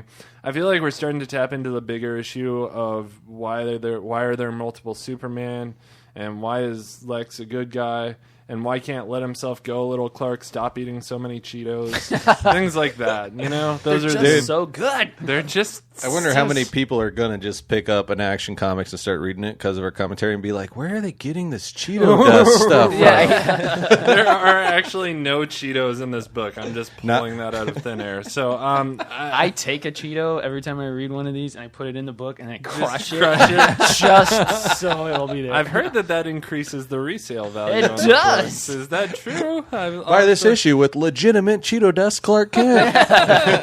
It's like the scratch and sniff stickers. with real Cheeto dust. $1 million idea there, DC. Listen up. Yeah, take note, guys. So I was happy to get a little more plot development in a line of comics that has been mostly punching and explosions. Yep. So overall, I say great art, decent story. It gets a high blessing from me. Agreed. Yep, cool. So I would like to ask one thing. You know how you're such a stickler for art? I am too, especially when it comes to Superman. Oh, yeah. Not I you, want them Travis. You be quiet. Not the super fan. Not the super fan that's decked out in Batman stuff from top to bottom. Ooh, tonight. I'm telling Soups. Shh. you're wearing a Batman, like, Under Armour shirt underneath your Batman costume. Dude, he's all back out. To the bone. No. So the outfit on the new Superman is cool. I love the retro look, but Agree. every single time the belt is different. And I know it's something small, but that's what I focus on. Is I was the one to point all out the little Artemis's things. miscolored Yeah, I was boots about that to one bring time. that up. It's like, Exactly. it bugs you if you're a Because attentive fan like that. Because here it's a diamond or a square turned on its side.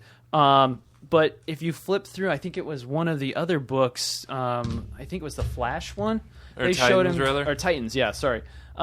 You'll see that the belt buckle's actually the diamond symbol shape. that looks like Superman's Right, shield. like the crest. Yeah. I don't know, something small. You're I'm not wrong. No, that's though. true. You are That's not a good- wrong. Yeah. Not picking things out there, but I'd No, like to have a But consistent. those little details, Yeah. especially with the costume. One thought I had with this book that this kind of brought to light for me, I'm really torn on Lex and where he's at. Right, yeah. Super torn because it's like you get that flashback of, who was it? Ted Cord? Yeah.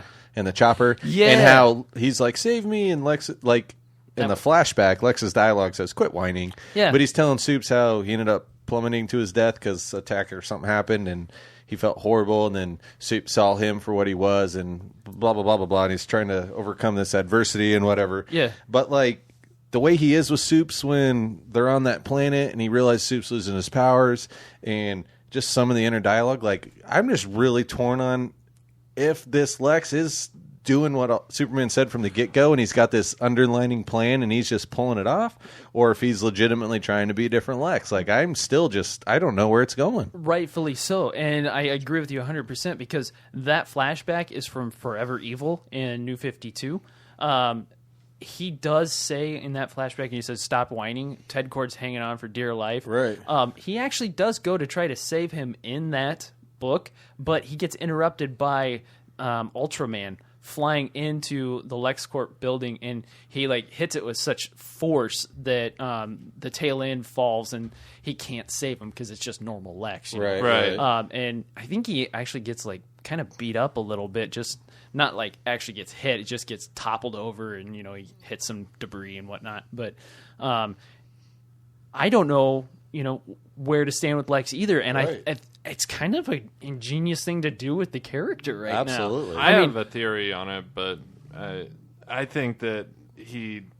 I'm sorry. No, go ahead. Okay, cool. Sorry, didn't mean to cut you off. I think that he thinks he's a good guy. I do.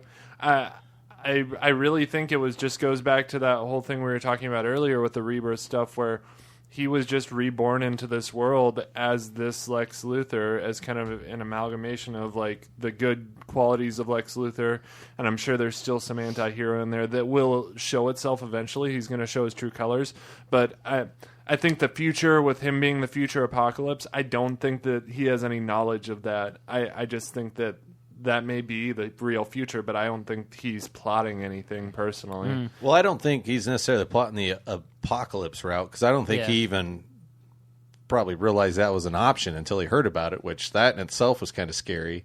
Yeah. Because he could always fall back to that and just create a boom tube and go right there and take over. But just from the way they capture his personality, it's just like I'm not entirely convinced that he's good. I think Lex is kind of at one of his most interesting when they write him as his relationship with Superman is love-hate. You know, Right. he more wants to be him. Right. Yeah. And he's exactly. jealous that he's a normal person and this outsider This has all these alien. powers and everybody loves him. You know what I mean? And Right. so he sort of, in his own way, aspires to be him. And maybe that some of that's kind of coming in too, you know, with the do good like Superman. Sure. My iPhone is telling me it's time for bed. Oh. It's Friday, Yeah, iPhone. yeah. Shut up. You're drunk. Go home. You set your iPhone now, and it like you can set it to like tell you when it's time for bed if you want to get like 8 hours of sleep or whatever. So Right. yeah. So this yes. Hey, now. It's Friday, so I'm sleeping till like 8 a.m. tomorrow. That's sleeping in for me. But anyway, I will add one last thing, though. The way he defended Superman, though, on that planet, again, just adds to like the confusion. But I thought he it was also- really cool to see because he had that realization that he has to protect Superman, otherwise he's done. But if he doesn't protect Superman, then somebody else kills Superman, not him. I just Yeah. don't. I don't think Lex is a totally bad guy. I think he's an anti-hero. I think Lex has always been an anti-hero. I think that's his best. I don't know, but I'm not a huge. I didn't read Silver Age comics. I didn't really even read. I started with New 52, but from what I understand, he's always kind of been that. He wants the greater good for everyone. He'll cut some Well, corners. for humans. Yeah, he'll cut some corners to get there, though, Right, and right. he'll, if that means sacrificing one person so that everyone can live, he's totally okay with that. So, cool. It's logical to him. Yeah, so awesome. So, Travis, what do you got for us, buddy? I've got Hal Jordan and the Green Lantern Corps number 12. This is the only book that I didn't read this week. What? I'm kind of bummed Whoa, about it. man. Yeah, you And missed I a good one. always read this one too. Yeah. So All right, well, strap in. Let's go after this thing. I'm buckled up. Team is Venditti, Shiver, and Wright. We start out with mine, cries Larfleeze. That caught me off guard. yeah, As he sends his lanterns to capture the Green Lantern Corps and the Sinestro Corps. Our two newly aligned and fully sized corps cannot fight Larfleeze alone and all of his constructs. So they join forces for maximum damage. All the while under intense concentration, Tomar too keeps Zudar miniaturized and safe in a Green Lantern bubble. Remember, I was asking last week or last time I reviewed this, I was like, what happened? Because they're like full size and yet right. the city isn't. So evidently the bottle did break, but somebody thought fast enough to be able to keep it miniaturized in a Green Lantern bubble. But Oh, okay. it's pretty cool. Cool. So they answered that one. Great. That's a good job. The two corps find out that if they smash Larfleeze's collection, they can divide his concentration, which in turn weakens his construct lanterns. Smashy time. They go after all of his constructs. Just as Guy Gardner is about to smash the umpteenth bottle in Larfleeze's collection, Jordan, Kyle, and the two Guardians appear. Jordan saves this bottle that Gardner was about to smash, and inside of it was a very clearly drawn character, and he says, "No, not this one." I'm going to stop my review right there and open this up for wild speculation, but I thought that looked like the young Lobo. I say it's not speculation. That's Lipstick Lobo. Is it? Oh, yes. Okay. Yeah, I don't know. I know he went after the core in New 52. He went after Sinestro and I think it was the Red Lantern Corps and a couple others, but I didn't follow that storyline. He was received so poorly by Was he? fans. Okay. I don't remember So they internet miniaturized him? being in an uproar since they gave Wonder Woman pants. Oh, wow. That big. So Wow. it was like such, because Lobo, I mean, we know him from versus Suicide Squad, the giant hulking Wolverine-like Wolverine-like regeneration dude. ability. Hold on 1 second. I'm going to lean over here. Okay. I kind of liked it when Wonder Woman got pants. Travis just leaned over and talked into my mic. No one will ever mistake you for me. Hilarious. No, I just Nice didn't want try, him to hit me. Travis. I said right next to Noah. I'm not necessarily opposed to to pants in general, but the way they gave her pants just by making them black was not. Gotcha. very- Okay. But fans also did. Yeah. Anyway, but yeah, Yeah, it was. I can see that being an issue. So this is a different version of Lobo. Yes, the New 52 there was a new Lobo, and he got the nickname Lipstick Lobo because He looks like he's he wearing just looks. looks. I don't know. He just looks. Yeah, So like, different. where are we at in this book where you're seeing this? He's in the bottle. he's in a bottle and he's ready to throw it. Oh, okay. And I honestly very think it's small. total Easter egg. It has nothing to do with anything Yeah. other than fan service. It's just a shout out Okay. to old school fans. Old school Lobo's back. Right. New 52 Lipstick Lobos in a bottle, and you're never going to see him again. You know? Right. I'm so glad I didn't, wasn't the only one that Yeah, read for into sure. that. Okay, so this is the first time Jordan and the crew have made contact with the Corps, but there is no time for ketchup and fries. They got to do the job. So everyone pours on the heat onto Larfleeze and his collection. Brainiac tallies the destruction of the collection, but this only causes Larfleeze to lose it on Brainiac, so he tears him apart and absorbs him into his core, which I thought was an awesome panel. Great job. I mean, I didn't realize he could do that. well, he absorbs everybody that he fights or kills, but I was like, it's Brainiac. He's just a not construct, but a robot. Yeah, Right. he's a ribbit. How can you do anything with that? So now he's part of the Orange Lantern Corps, and without delay, Larfleeze orders his Corps to get his things back, and they shoot off into space. Why? I don't know. I know they smashed a bunch of things flew off, but he just kind of like poof leaves, and our people are left on his home planet of Okara. So Tomar 2 returns the city to the planet. Tomar 2 returns his city to the planet and to its full and upright position. We end with Sornak and Jon Stewart discussing their next moves. After two strong arguments on which core is better for the universe, they decide to merge into one core, the Lime Greenies. So, now what do we Sprite do? core. Yeah, the Sprite. Thank you. I was trying to think of something that's funny. good. I Yeah, like yeah. that. I like that Sprite core. The lemon lime core. I said for this one, nice art. The story was good, but I feel like it fell apart a little bit at the end. It just it was like a flat Sprite. Well, and that's not the first time we've said that, or I've said that in the story arc, But- or in this line of comics. Even in the last 2 or 3, though, it was building a momentum, and it Yes. felt really good. Like they were going to tie this up, and it was like it's the first time Hal sees the Corps, and the Corps sees Hal, and it just kind of piddled out. That's what I'm saying. so- In issue 7, I think it was like when they had that big fight where Hal died and exploded. Yeah.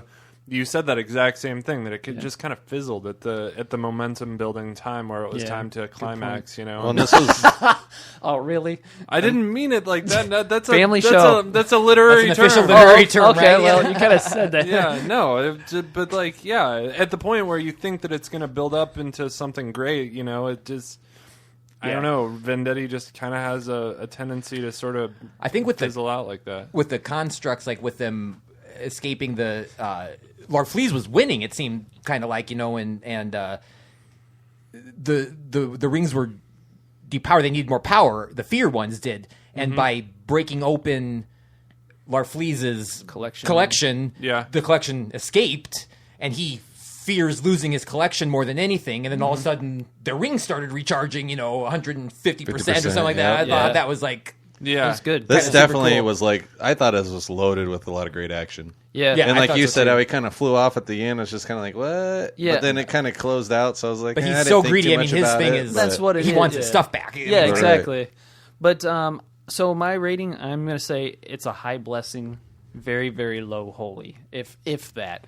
I'm not judging the arc. I'm just judging this one comic, and just because it kind of piddled out, I'm saying high blessing. yeah. Good. I like how Kyle Rayner looks more like the Chrome Lantern than Yeah. the White Lantern in this. Yeah. He's shiny. But yeah, I mean, I thought it was a good read. I agree with your rating. I thought it was a good read, and it had good flow, and like I said, lots of cool action, and like man, the artwork in these Lantern books The art just alone grow on me more The art and alone more. is like salvation level. Yeah, That's what I would yeah. like The art is fantastic. put up other books against. But yeah, I agree, I agree yeah. with you. I mean, like I would maybe give it a low. We have a low holy. That's hard to. I haven't followed a lot of the other Green Lantern stories, so it was kind of. But I love the core fights and things, and I'm excited for Yeah. next issue because it looks like the Blue Lanterns will be involved. So. Yeah, and Yeah. that was something I was going to talk about too. Is like it kind of seems like with this run, they're kind of like, did you guys ever watch that Green Lantern animated show that came out about the Green Lantern Corps? It's kind of giving me that kind of vibe now. Now they're like going to be the quest for hope, you know? It's like if they find the Blue Lanterns and then they team up also, and then it's like we're going to have like all kinds of lanterns like before we know it. Yeah, the Rainbow Corps again. It's going to be awesome. Yeah. Yep. Cool. I didn't read it, so the artwork was beautiful, though. I mean, like, really, just... I don't know if you would have liked it, Ben. Oh, no, I think I'm really looking forward to reading it.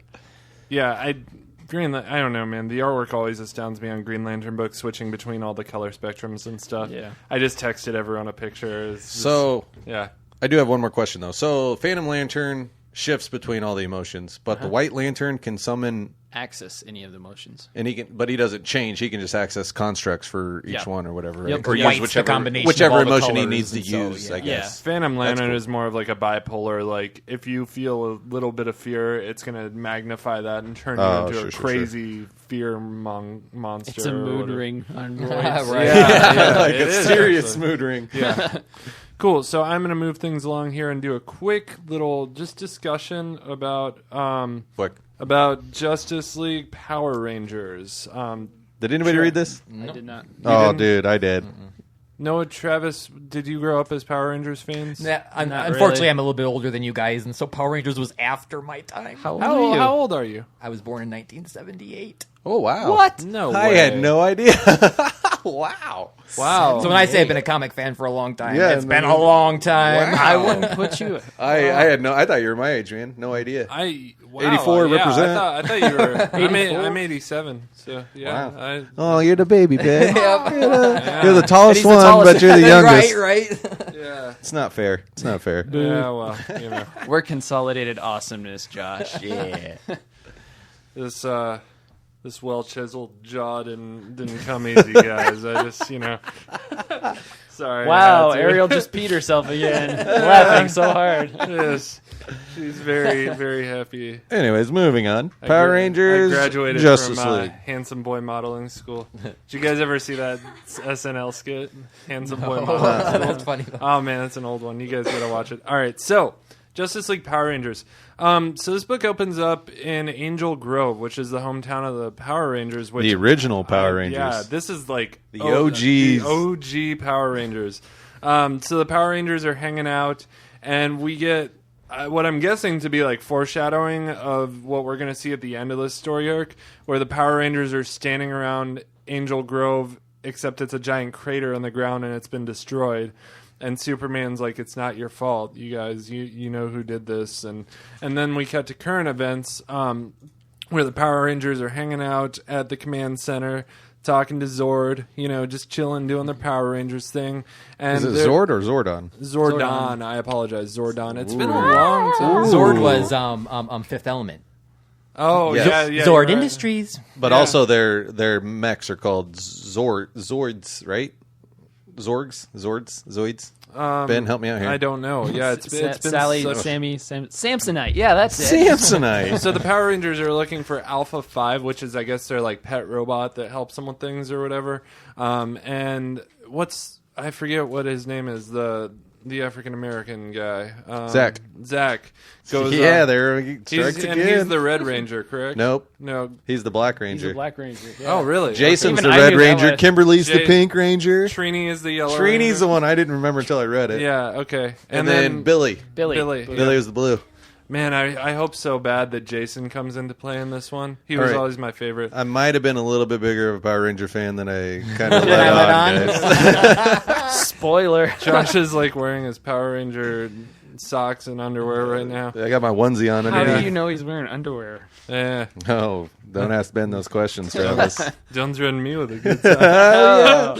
All right. So Zach goes off and finds the pet robot, brings it back, but this is not their pet robot. It is actually a fake that was wired to explode. It blows up in the Power Rangers base, and a bad guy shows up. I don't know what his name is. I don't know who he is. That's it's the for you Power Ranger fans out there. It's the big pink guy that has his brain showing, and it's got a giant Z Okay, yeah. Is that who and you're talking about? Yeah, yep. And I remember him from the show, but I He don't. came in after like the main witch, the evil witch. Rita Repulsa. Yeah. I know that. Yes, believe it or yes. not, but yeah. But I he love he Rita was like Repulsa, too. he was like the next big villain. I remember that came into play. Oh, okay, cool. So my favorite point in the book where this villain shows up and it's like, "Hello, Zordon, your defenses are breached, your time is," and Zach's like, "No." And, he's like, "I can do more than just stand," and he does the hand morphing thing. He's like, "It's morphin' time. morphin' time. Da, da, da, da, da, da. And real Yeah. quick, it's Lord Zed. Lord Zed. Okay, cool. So then he morphs up and gets held back or whatever, and he grabs the villain and decides to beam him somewhere else or transport him somewhere else. But the transporter thing is broken, so it brings him to an alternate reality, which, as you can guess, is in the DCU. DC universe, Yes, right? Yep, that's that is their the chips to get the nacho dip into your mouth. That's the vessel for this. Like, I don't really nacho chips for the chips. It's just a vessel to get the cheese into my mouth. This is the nacho chip, is the teleportation. Anyway, All right. the Black Ranger shows up. That kind of fell flat. Sorry, I pulled a Robert Venditti on that one. Oh, zing. Shots fired. Yeah, sorry. All right, so Black Ranger shows up and appropriately arrives in front of Batman, which Black Ranger against Batman, that's pretty cool. Two Dark Knights fighting each other, so... With his toy axe. Yes. And of course, a fight breaks out between the two of them. The other Power Rangers show up, and it's a big misunderstanding. They're all fighting each other. The Flash shows up and disarms all of them. And just as the battle is reaching a climactic stage, Kimberly shows up with her pink pterodactyl and goes, "Ah!" and then carries Batman and the Batmobile off in a giant mechanical pterodactyl. And the Flash radios to Cyborg, and he's like, "You aren't going to believe this, but Batman's been taken by a flying pink dinosaur robot." And it's to be continued next time in... Does it have a next time? Mighty Morphin Power Rangers versus the Justice League yes. Part 2. So yeah, no clever title there. Hey, Ben. Yep. How comes you can't hear the pterodactyl in the bathroom? Oh God, how come? Because the P's silent. There he is. The No one knew that was master. coming. No one was like... Okay, sorry. All right, so I give this as a salvation, man. Dude, I am with you. The nostalgia and just mixing it in with the league. Dude, this is going to be such a fun book. It is. And I give, like, the Batman TMNT books, I generally give those salvations just because they harken back to my childhood. Right. And they just make my... I played Power Rangers that was my first, like, nerdy thing that I was into as a kid, was Power Rangers. I got sticks that were shaped like their weapons and played in the backyard pretending that there were, like, invisible monsters I was fighting. And Did you have the action figures that had the button on the chest where their head would flip to be masked? Yeah. Can you get that picture for me? Yeah, hell yeah, I did. My cousin, This was my first Halloween costume, by the way. yes, I saw that picture. That's Oh, great. yeah. He's My even the mom's- Black Ranger. No, I'm the Green Ranger, buddy. Oh, I'm colorblind. Leave me alone. That's Jason, and that's why to this day I like Kyle Rayner so much, because the Green Ranger was a ranger that transformed from the Green Ranger into the the White White Ranger, Ranger, yeah. and that's like Kyle Rayner. So I've always thought the Green Lanterns are like an adult's Power Rangers, Ranger, yeah. just the different color spectrums, but there's a little bit more depth to the stories and stuff. So, yeah, we don't have a ton of time to go over this one because it's not part of the Rebirth stuff, but I think you and I both give it a salvation. Check it out, peeps. If it's a good throwback for you, you'll enjoy it for Yeah, sure. I mean, if you like Power Rangers or you watched them as a kid, you are the key demographic for this book. This book was meant for you, and you will remember all those fun times as a kid. So. And if you don't like Power Rangers, I still encourage you to check out Buckethead's guitar version of their theme song, because it's probably one of the greatest pieces of music I've ever heard in my life. Like that, wow. the Go-Go Power Rangers with the guitar Oh, solo. cool. Like, dude, he just shreds that. So good. Check it out. Did you know Power Rangers actually started as a really low budget? Oh, I wouldn't have been able to tell that. and it maintained an extremely low budget. No, it was low budget, Asian pulp fiction is what it was. It looks like, the monsters and things, they had that. It was just this very pulpy, really low budget Asian fiction that came out, and it just caught on in America and went crazy, and here we are today. It's just we're still making films and stuff. Remember how the monsters would always go giant, and then they'd bring in the Megazord, and then buildings would be exploding, but they just looked like thin pieces of Yeah. paper that was It exploding. kind of reminds me of low budget like Godzilla and stuff. Some totally. of that stuff. Yeah, So, absolutely. Yeah, it was really great. All right, Noah, what do you got for us, buddy? All right, we have Batgirl and the Birds of Prey, number 6. I love it. Who is Oracle, the finale? Written by Julie Benson and Shauna Benson, with art by Raj Antonio. It should have been called Who is Fenice, the finale. But Oh, yeah. We pick up right where we left off last issue, basically. Batgirl and Oracle, a.k.a. Gus, are at the computer on Overwatch with Black Canary and the Huntress, who have tracked down mob boss Fennis, who it turns out is actually Maria Bertinelli, the Huntress's dead mother. We also find out that Oracle has known all along that Fennis was Maria Bertinelli, and again, he didn't tell them to help them, basically. So it's kind of another red flag on Gus. But when Huntress hesitated to take the shot, it gave Fennis and Santo a chance to escape, with Black Canary and the Huntress hot on their tail.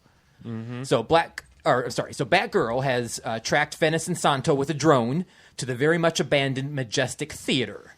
Now, hardcore Batman fans will instantly recognize the Majestic Theater and why it was abandoned, because that was the theater that his parents were murdered at. Well, and one of my favorite parts of this is like Zorro is playing on the screen inside. Yep. I was gonna. Yeah. Oh, sorry. Yeah, no, it's okay. It's not like Steal your thunder there. Yeah, but that was the movie that they went and saw. Yep. With Zorro at the Majestic Theater. So Who was it again? Zorro. No, who was it that got murdered? Martha and Thomas Wayne. Why'd you say that name? Why did you say that name? I should have picked up on that. It's all good, man. It's all good. Okay, so yeah. Anyway, they're at the Majestic Theater. So Fennis and Santo barricade themselves in the projector room, and Canary and Huntress are suddenly ambushed by the Snake Gang. Batgirl realizes she has no choice but to trust Oracle to be their eyes, and leaves to help the other birds. So reunited, the Birds of Prey rush into the theater where Zorro is playing, the same movie that the Waynes went to, and they are suddenly face to face with all of Gotham's other mob bosses. Damn it, Oracle, you betrayed the birds again. Jeez. Or Stupid Oracle. did you? Turns out not this time. The mob bosses are actually former contacts of Oracle, and they were sick of being picked off one by Fennis. So Oracle called them in for backup. They're not the only backup, however. Batgirl called in her own backup. Enter the GCPD. Oh, yeah. Oh, yeah. As the Snake Gang is defeated and the mobsters are arrested, Huntress breaks into the projection room and confronts her mother, revealing her true identity as her very much alive daughter, Helena Bertinelli. Heartbroken, Fennis confesses things were never meant to have happened that way. Her and Santo fell in love, and the plan was for Santo's men to kill Frank, Huntress's father. But his men took their revenge on the whole Bertinelli family, killing not only Frank, but the 2 children as well, although we know the Huntress faked her death to survive. Right.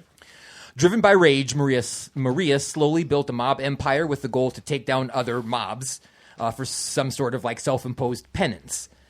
In a not-so-surprising move, the Huntress turned Santos and her mother over to the police instead of killing either of them, just like a true bird of prey would have. That's right. And then they hug it out at the end. Yep.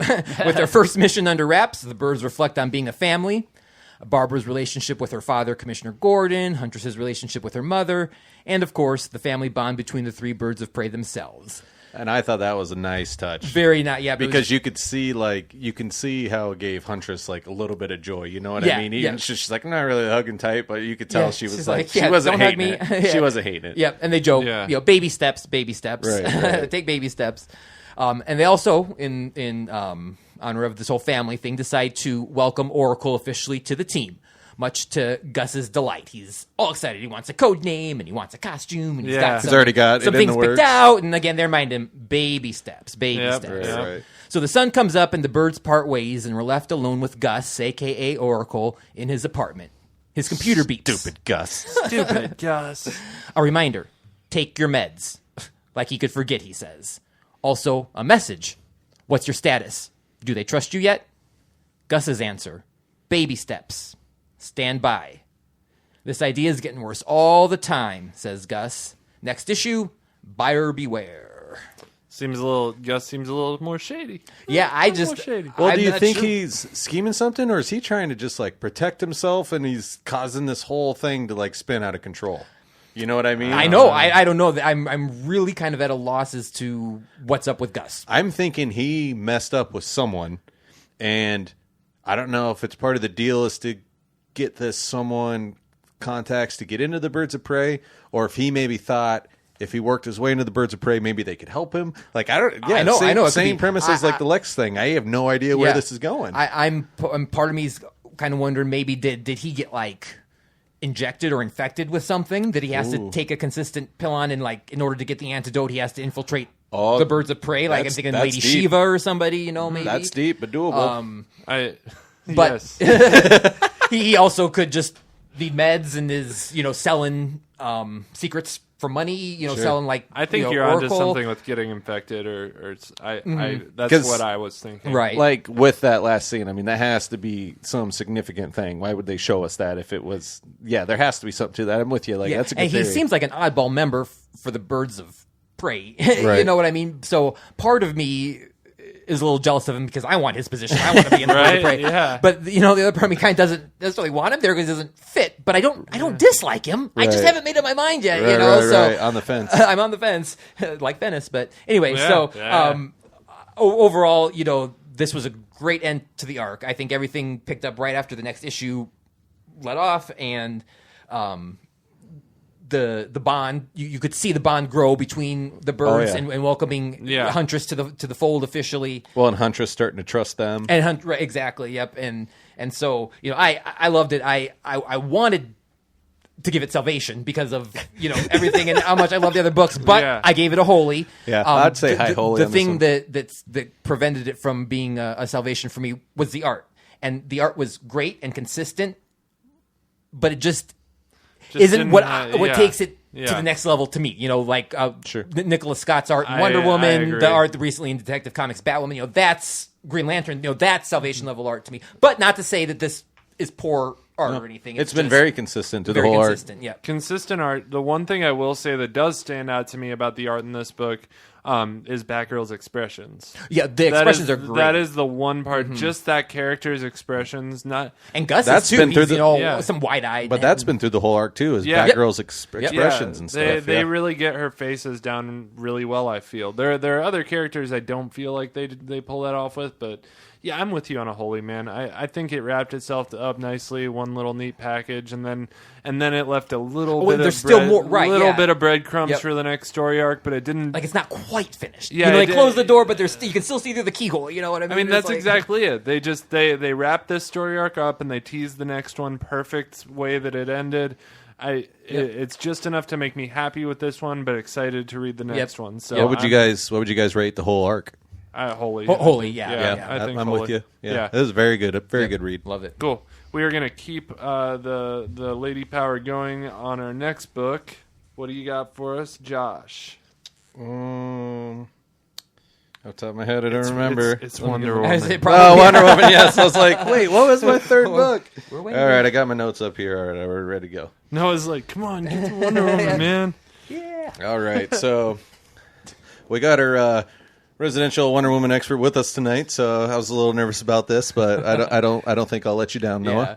So okay, so we got Wonder Woman number 14, Year One finale by Greg Rucka, Nicola Scott. Is that how you say it? And Nicola, yeah. Nicola and Romulo Fajardo Jr.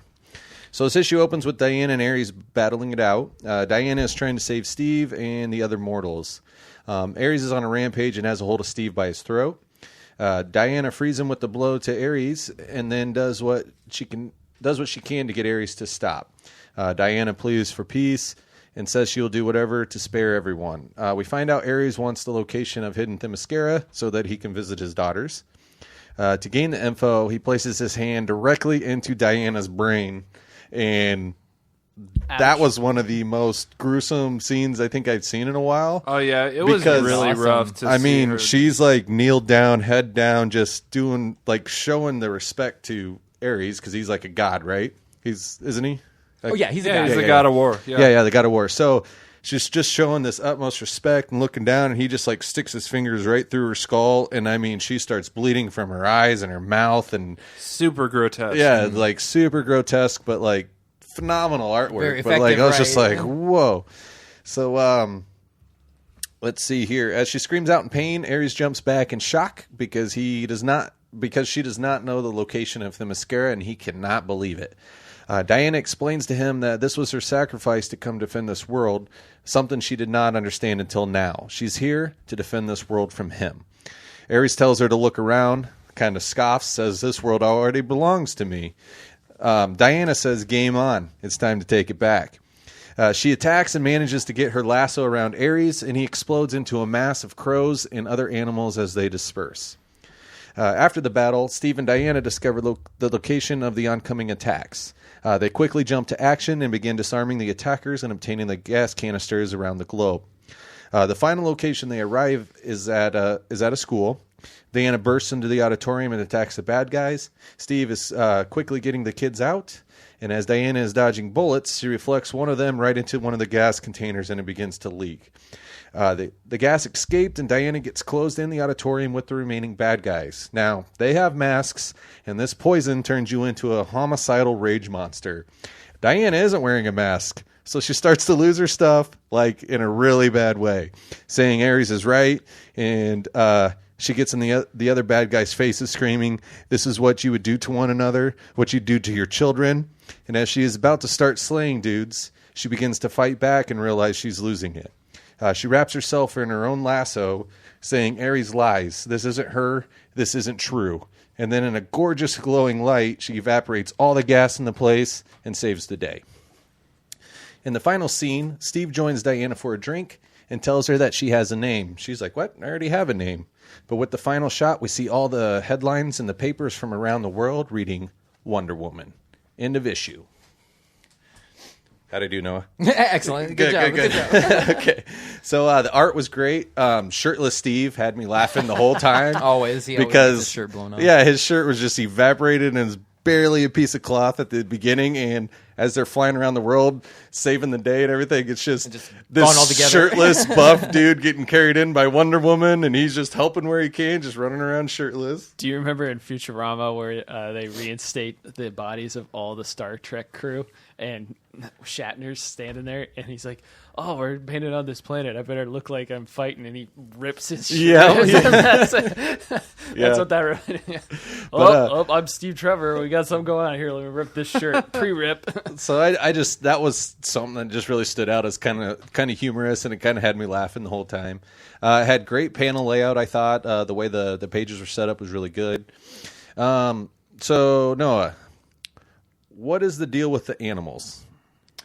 Well, I think that's like one of the coolest things that he's done. There's 7 patron saints of the Amazons: Hera, Demeter, Artemis, Aphrodite, Athena, Hephaestus, and Hermes. And when they visit her and help her, they come in the form of animals. Oh, okay. So Hera is a peacock. She represents Hearth. Harvest is Demeter the falcon. Hunt is Artemis the deer. Art, Athena the owl. Love, Aphrodite the dove. Craft, Hephaestus the mouse. And healing, Hermes the turtle. Okay, so And it's not Bill, that the she subway can. employee. Oh wait, sorry. So it's not that she can necessarily talk to or control animals. Also, it's just these are like. Well, she can actually communicate with animals, but these are literally the gods, the Greek gods. But she's not controlling them, basically. No. They just come to her help, and they've possessed or are They're chosen there to embody assist to assist her, right? Yes. gotcha. Okay, That was cool. some of that part where the owl grabbed that snake off of Ares' shoulder and carried it off. I don't know if anybody noticed it. It's a small yeah. detail, but I just thought that was awesome. And I agree. Yeah. Super, Yeah, super no, cool. And, that and they stood like out they to me. they took the phone and started texting Yeah. the location of Sure. You know, they were there to it was They basically amazing. revealed the Yeah, plan as yeah. to what's happening around the world. So, like, Yeah. I thought that was like a neat little touch. But I was just, it kind of threw me because it came out of nowhere. The new 50. Well, they visited her in the cell and gave her the powers. There's a cover of issue 7, 8, I don't remember, where she's surrounded by all the animals in the jail cell. Okay. So they did show up, but before. Cool. in it. But yeah, But overall, I thought it was a really good read. Wasn't overly wordy. Had really good flow, good action. It was a good book. I know this was the finale, and let's see here. And basically, I know we got our Wonder Woman expert with us tonight. So, Noah, was there anything else that you wanted to add, or any big plot points that I might have overlooked? there are two things that kind of stood out to me. One, this is the first time that I'm aware of that they've addressed the Amazons as being daughters of Ares. Okay. That's true to mythology, like actual Greek mythology, Like real mythology. Yep. And so anytime they interweave that, I think is just cool. The more grounded they can base it in mythology. So I like that Ares is the father of the Amazon, or type thing. But to me, I think the coolest thing was when she subjugated herself to Ares. She kneeled down and willingly submitted to Ares to save the people. And that was what William Moulton Marston, her creator, envisioned her to be, and envisioned the power of women was their willingness to lovingly submit where men just want to fight. Sure. And when she kneeled down and was just like, I'm at your mercy, God, and I'm at your mercy, Warbringer, please, show us mercy in your, and it gave me chills. Talking about it gives me chills just because, I don't know, that's just the essence of the character to me. Sure, so I thought that was a perfect bow to end. Because that was one thing that kind of caught me off, because it seems like from other Wonder Woman stuff, she's powerhouse and she just goes in punch and stuff. But just to see her do that, it was just like, whoa. Mm-hmm. It's very grounding, so to speak. Yeah, it was crazy. Well, I give it. Keep in mind, this is the only book in the series that I've actually read myself. I gave it see, I don't even know how to rate it because I don't want you guys to get mad at me. I originally put High Blessing. Because, it was a good read. I enjoyed it. But again, it's the same kind of situation with Detective Comics. I really had nothing to compare it to. I mean, I've been paying attention when we cover it in the show, but obviously you get a whole different impact with the book when you read it yourself. So that's why I went with the High Blessing. But Ben, I know you guys have been reading this whole arc, and since we're wrapping up another arc with this book, what'd you guys rate the whole arc? For me, I do both this book and the whole arc now is you guessed it, Salvation. Yeah. I obviously loved it. I definitely like the Year One story the best, with the Nicholas Scott art and just the her coming and to America and meeting everybody and learning English and getting called Wonder Woman. One of the writings in the newspaper is like the old school font of her first comic, the way they wrote it. So that's like an Easter egg to fans, and that one right there is like her first. Awesome. How it was fonted and stuff. And I thought it was cute that Etta Candy and Barbara Minerva flirted at the end. She was trying to get her drunk, and that was cool. And so the lasso evaporating the Ares. That was awesome. I also, spoiler alert for the movie, I think that the plot of the movie is basically going to follow the plot of the Year One on Wonder Woman. I feel like Steve Trevor's going to crash on the island. She's going to take him back. She's going to discover that Ares has a plan to use Dr. Poison's gas to start the biggest war possible, and she's going to put an end to it. Yeah. And I think that's, kind of what we saw in the Year One. So cool. I'm with you. Yeah, I agree.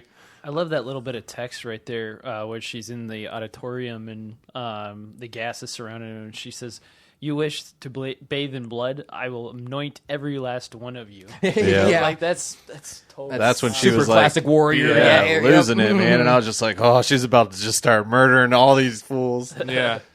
I give the story, so the Year One story arc, I give that a high holy, I think. And I'm coming at it from a perspective where I'm not as big of a Wonder Woman fan as Noah, but I will say that I was not a Wonder Woman fan, and I wasn't opposed to being a Wonder Woman fan, but I just wasn't into her before I started this podcast, before I started reading DC Rebirth. Sure. Mm-hmm. When I started reading Wonder Woman and Rucka's writing, I was like, man, she's like top 5 characters in comics, period, for me ever. I mean, she's top 5, I think. Probably my 4th favorite to be fair. So to be specific. Yeah. I mean, she's just awesome, man. She stands for everything that I personally stand for, just peace and love and understanding. And She's just a wonderful character, and the way that Rucka has told a story with her has been outstanding.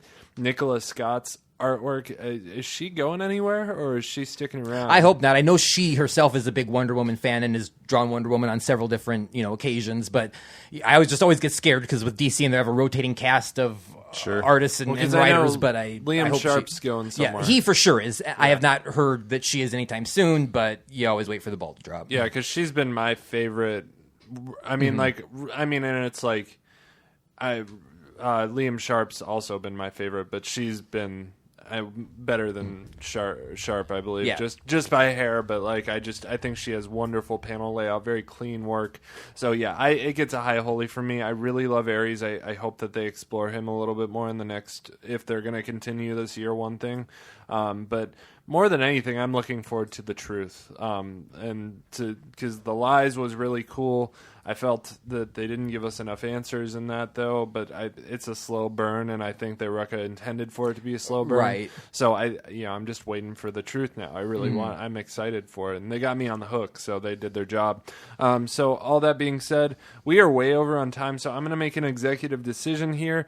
If you want to hear our Sunday School episode, we are going to cover Justice League versus Suicide Squad number 4 on that episode instead of this show, because we are over on time, and because that episode of Sunday School relates to Justice League Suicide Squad. It's Maxwell Lord, and he's a big part of that story arc. So all you got to do is head on over to patreon.com/nerdchurchradio and donate just at least $1 per month, and you get access to that weekly show that we do. It's at least 30 minutes a week where we talk, and it's more of a conversational thing than it is here, where we do a little recap, but we also get into more discussion and stuff and free form and please don't feel like you have to donate. I mean, any donations are appreciated. I mean, anybody that just tunes in and listens, we love you guys too. Oh yeah, we just wanted to do something for the people that do kind of contribute to that for us. We wanted to give them something back. So this is kind of something special we can do for them. So any support though you guys give us, we do appreciate greatly. Well, and just so you know where your funds go. So we so if you donate to us, we have hosting costs that we pay every month. We pay overhead to be able to post content every month. And our dream is basically just to be able to do this for free. And then any money additionally that we make past that is just going to go more and more into making better content for you guys. And it's just going to keep piling on itself to the point where you guys can watch video of us, or we can find new and fun ways to deliver cool information about the things that we love to you guys, because we're all passionate about comics, and we just want to talk about them. And if we entertain anyone from this podcast, I think we all feel like our lives have gotten a little bit better. So it's mission accomplished. It's really, anytime we get an iTunes review or have a listener email us and say like, hey, I really like the show or something, I know it just makes my day. I'm sure it makes y'all's day too. Oh, absolutely. I mean, it's just it just makes my heart happy, man. I don't know. I love doing this stuff, and I love the fact that people enjoy to listen to us talk about it. So yeah, we are going to continue that on the post show, patreon.com/nerdchurchradio. And if you can't donate to us on a monthly basis, but you just want to donate to us on a one-time basis, you're welcome to just donate to us on PayPal. We're at nerdchurchradio@gmail.com on PayPal. If you do that, I'll throw you some MP3s of all that month's Sunday School episodes, just so if you just want to buy them that month, just send us the donation there, and I'll email all those MP3s to you, so you can at least have them that month. So with that, if you want to find me anywhere, I'm Nerd Church Radio everywhere. Twitter, Nerd Church Radio, Facebook, Nerd Church Radio, everything. Travis, where can we find you at? I'm on Twitter at TritonTR. That's TRITONTR. Noah? On Facebook, Noah O'Toole. When are we going to get you a Twitter account, man? I had one, and I deleted it because I was a little over it, but now I got to have one again for my stupid blogging class. So one of these days, I'll be giving you my Twitter handle. There you go. Yeah. All right. You can find me on Twitter at Facefur, FACEFURRR. F you, man. F you, man. No, F you.